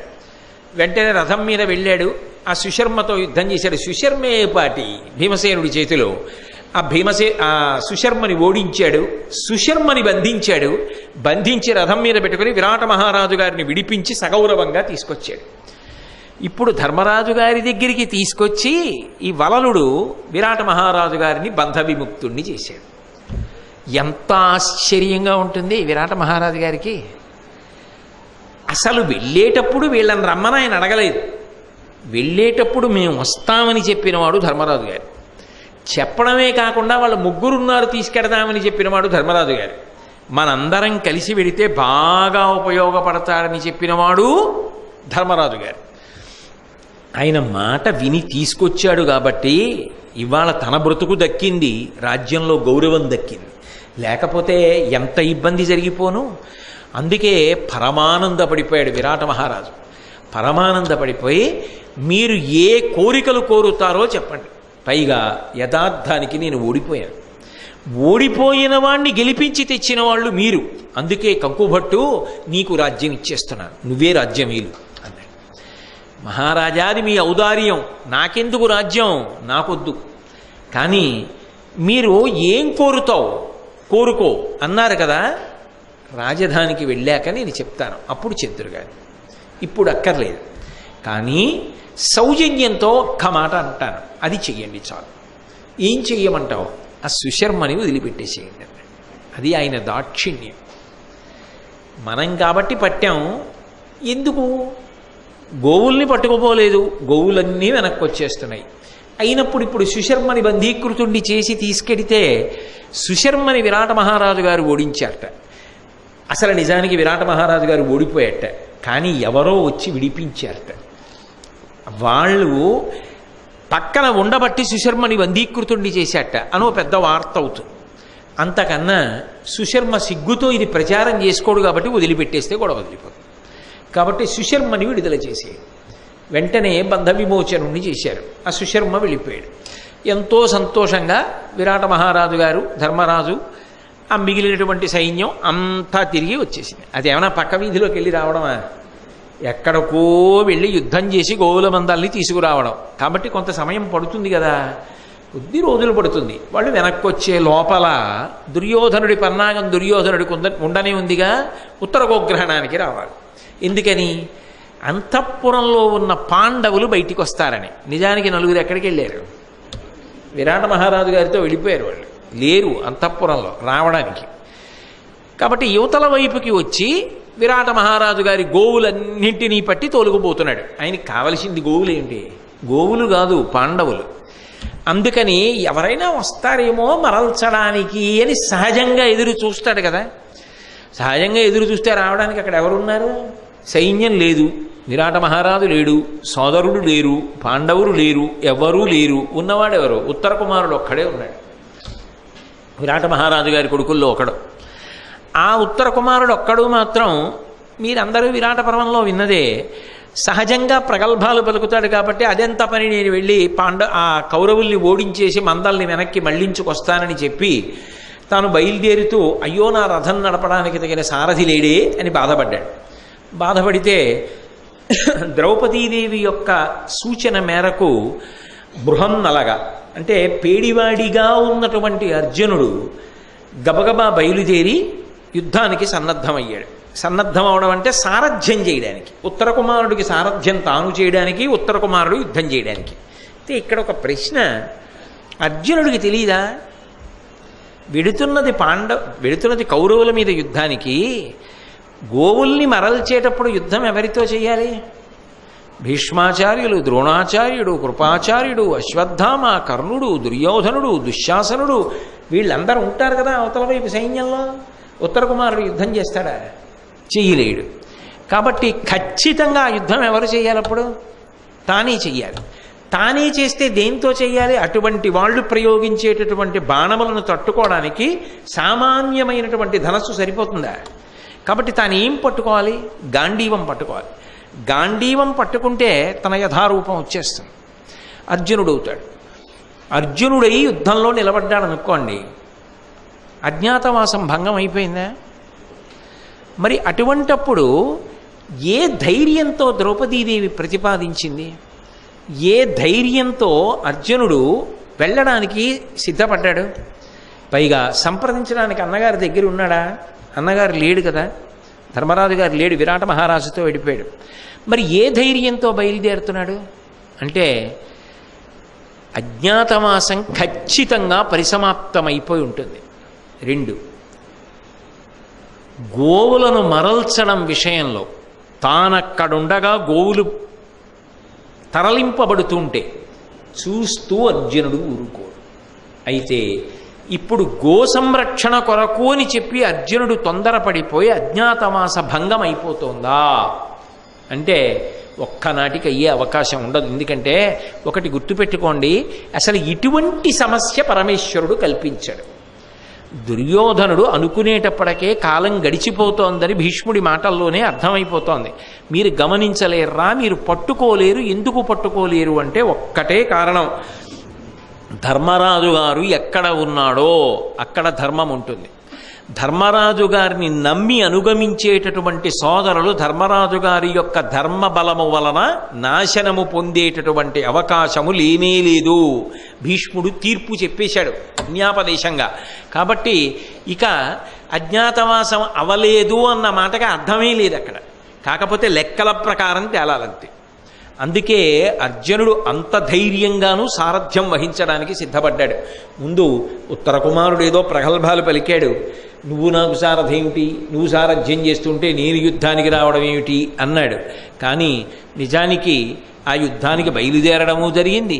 బయలుదేరిన తరువాత ఉత్తర కుమారుడు బెంగ పెట్టుకోవడము జరిగింది. బెంగ పెట్టుకున్న తర్వాత రథాన్ని విడిచిపెట్టి పారిపోతుంటే అది ఒక వీరుడు చెయ్యవలసిన పని కాదు అని చెప్పి రథాన్ని వెనక్కి తీసుకొచ్చి శమీవృక్షం మీదకెళ్ళి ఆయుధాలని అందుకున్నాడు అర్జునుడు. ఎందుకని? ఆయుధాల్ని దాచినప్పుడు ధర్మరాజు గారు ఒక మాట అన్నాడు, ఎప్పుడైనా నేను కానీ అర్జునుడు కానీ ఇద్దరిలో ఎవరైనా వస్తేనే మీ యథాస్వరూపాల్ని చూపించండి అన్నాడు. ఎందుకన్నాడు? ఆ మాట ఇప్పుడు పనికొచ్చింది. గాంధీవాన్ని తీసుకున్నాడు, తన సహజమైనటువంటి రూపాన్ని పొందాడు. ఆ పేడి రూపాన్ని విడిచిపెట్టేశాడు. విడిచిపెట్టేసి అపారమైనటువంటి సంతోషంతో బయలుదేరి వచ్చేస్తున్నాడు. ఇంతకుముందు వాళ్ళు ఉత్తర కుమారుణ్ణి చూశారు, సారథిగా ఉన్నటువంటి అర్జునుణ్ణి చూశారు. అప్పుడు ఆయన పేడివాడి రూపంలో ఉన్నాడు. ఇదేమిటి, ఈ వీడా వచ్చినటువంటి వాడు, వీడు కురుసేనలతో యుద్ధం చేస్తాడా అని పగలబడి నవ్వుకున్నారు. కానీ ఇప్పుడు అర్జునుడు వచ్చేటప్పుడు ఒక్కసారి తన శంఖాన్ని పూరించాడు. ఆ గాంధీవానికి ఉన్నటువంటి వింటి నారిని శబ్దం చేశాడు. అసలు అర్జునుడు వస్తుంటేనే అంత దూరం నుంచే చూసి ద్రోణాచార్యుల వారు గుర్తుపట్టేశాడు. ఆ రథచక్రముల యొక్క సవ్వడి, ఆ వింటినారి శబ్దం, ఆ శంఖం ఊదడం, ఆ ఘోషని చూసి శిష్యుడు కదూ పొంగిపోయి వస్తున్నవాడు ఫల్గునుడే, ఏమీ అనుమానం లేదని సంతోషపడిపోయాడు. ఎక్కడికి వెళ్ళినా వాళ్ళల్లో వాళ్ళకి దెబ్బలాడుకోవడం అలవాటు. సరే, దుర్యోధనాదులు ఆ ద్రోణుడి మీద కినిసి ఆయన పట్ల తక్కువ భావనతో మాట్లాడారు. భీష్మాచార్యులు వారు జోక్యం చేసుకుని అక్కడ సద్దుమణిగి అందరూ కార్యము పట్ల ఏకాగ్రతతో నిలబడేటట్టు చేశారు. చేసిన కారణము చేత యుద్ధము ప్రారంభమైంది. వచ్చినవాడు అర్జునుడు అన్నది తేటతెల్లమైపోయింది. అయితే దుర్యోధనుడికి మాత్రం మనసులో సంతోషం. ఎందుకంటే అది ద్విముఖ వ్యూహం. పోతే ఏం పోతుంది? గోవులు పోతాయి. పోతే ఏం పోతుంది? తాను ఓడిపోతాడు. కానీ పాండవులు బయటకు వచ్చేసారా లేదా? వచ్చేశారు కాబట్టి అజ్ఞాతవాసం భంగం అయిపోయింది కదా. అజ్ఞాతవాసం భంగం అయిపోయింది కాబట్టి మళ్ళీ 12 ఏళ్ళ అరణ్యవాసం, 1 సంవత్సరం అజ్ఞాతవాసం చెయ్యాలి కదా. అందుకని ఈ ఉత్తర గోగ్రహణంలో ఆ భీష్మద్రోణాది వీరులందరూ కూడా సమ్మోహనాస్త్రం చేత మోహాన్ని పొంది పడిపోయేటట్టుగా చేసిన అర్జునుడు ఆ గోవుల మందలన్నిటినీ కూడా తరలించుకొని సంతోషంగా తిరిగి వెళ్ళిపోయాడు. ఎవరి జోలికి వెళ్ళలేదు, ఎవరిని సంహరించలేదు. మహావీరులు ఎవరి జోలికి వెళ్ళలేదు, లేకుండా వెళ్ళిపోతున్నాడు. సమ్మోహనాస్త్రం వేశాడు కాబట్టి వాళ్ళు స్పృహలో లేరు. గోవుల మందల్ని మాత్రం తీసుకు వెళ్ళిపోతూ కొంత దూరం వెళ్ళిపోయిన తరువాత మళ్ళీ అక్కడ ఉన్నటువంటి ఒక పెద్ద బట్ట తీసి తలకి కట్టుకుని తను సైరంధ్రి వేషం కట్టి, తను బృహన్నల వేషం కట్టాడు. పేడి వేషం కట్టి ఉత్తర కుమారుణ్ణి పిలిచి, నువ్వు ఇంతకుముందు చేసినటువంటి సారథ్య వేషాన్ని విడిచిపెట్టాయి, రాజకుమారుడుగానే లోపల కూర్చుని నేనే యుద్ధం గెలిచానని చెప్పు మీ నాన్నగారితో. పౌరులందరూ వచ్చి అడిగినప్పుడు సహజంగా ఏమనుకుంటారు? నువ్వే గెలిచావనుకుంటారు. నువ్వే గెలిచినట్టుగా ఉండంతే. నేను గెలిచానని కానీ, నేను అర్జునుడని కానీ, అర్జునుడు సహాయం చేశాడని కానీ ప్రస్తుతానికి ఏమీ మాట్లాడవద్దు. ప్రజల్ని, రాజుని అలాగే అనుకోని, నువ్వే గెలిచావు అనుకోని, నేను పీడివాడనే అనుకోని అని చెప్పి మళ్ళీ తిరిగి రథంలో వెనక్కి వెళ్ళిపోతున్నాడు. ఎందుకు అర్జునుడుగానే తిరిగి రాలేదు? అర్జునుడుగా తిరిగి రాకుండా పేడివాడి రూపంలో మళ్ళీ వెనక్కి ఎందుకు వచ్చాడు? ఎందుకు ఆ మాట ఆయన నిష్కర్షగా బయట పెట్టలేదు? వెళ్ళిపోయిన దుర్యోధనాదులేమో నిజానికి ఓడిపోయి వెళ్ళిపోయారు. వెళ్ళిపోయిన వాళ్ళు బాధతో వెళ్ళిపోవాలి, కానీ ఓడిపోయి వెళ్ళి వాళ్ళు గెలిచామని సంతోషించారు. ఎందుకంటే అర్జునుడు దొరికిపోయాడు కదా, అజ్ఞాతవాసం భంగమైపోయింది. గెలిచి వెళ్ళిపోయిన వాడు సంతోషిస్తాడు సహజంగా, కానీ అజ్ఞాతవాసం భంగమైపోయిందన్న భయం ఉన్నవాడైతేనే మళ్ళీ పేడి వేషంలో వెనక్కి వెళ్ళాలి. కానీ పేడి వేషంలో వెళ్ళినా సంతోషంగానే అర్జునుడు ఉన్నాడు. ఒక యుద్ధంలో ఎవరో ఒకళ్లే సంతోషిస్తారు, కానీ ఉత్తర గోగ్రహణంలో రెండు పక్షాలు సంతోషంగానే ఉన్నాయి. దుర్యోధనుడేమో అజ్ఞాతవాసం భంగమైందనుకుంటున్నాడు, అర్జునుడేమో నేను గోవుల్ని మరలించుకొచ్చాను, అజ్ఞాతవాసం పూర్తయిందనుకుంటున్నాడు. ఎలా? అలా ఇద్దరూ సంతోషంగా ఉంటే మనకేమిటి ఇబ్బంది? ఈ రాత్రికి ఉండనివ్వండి, రేపు 7 గంటలకి పరిశీలిద్దాం ఏది ఏ విషయం అన్నది. మంగళాశాసనపరై మదాచార్య పురోగమై సర్వైశ్చ పూర్వైరాచార్యై సత్కృతాయాస్తు మంగళం. మంగళం కోసలేంద్రాయ మహనీయ గుణాత్మనే చక్రవర్తి తనూజాయ సర్వభౌమాయ మంగళం. ఉమాకాంతాయ కాంతాయ కామితార్థప్రదాయినే శ్రీగిరీశాయ దేవాయ మలినాథాయ మంగళం. సర్వం శ్రీ ఉమామహేశ్వర పరబ్రహ్మార్పణమస్తు. స్వస్తి.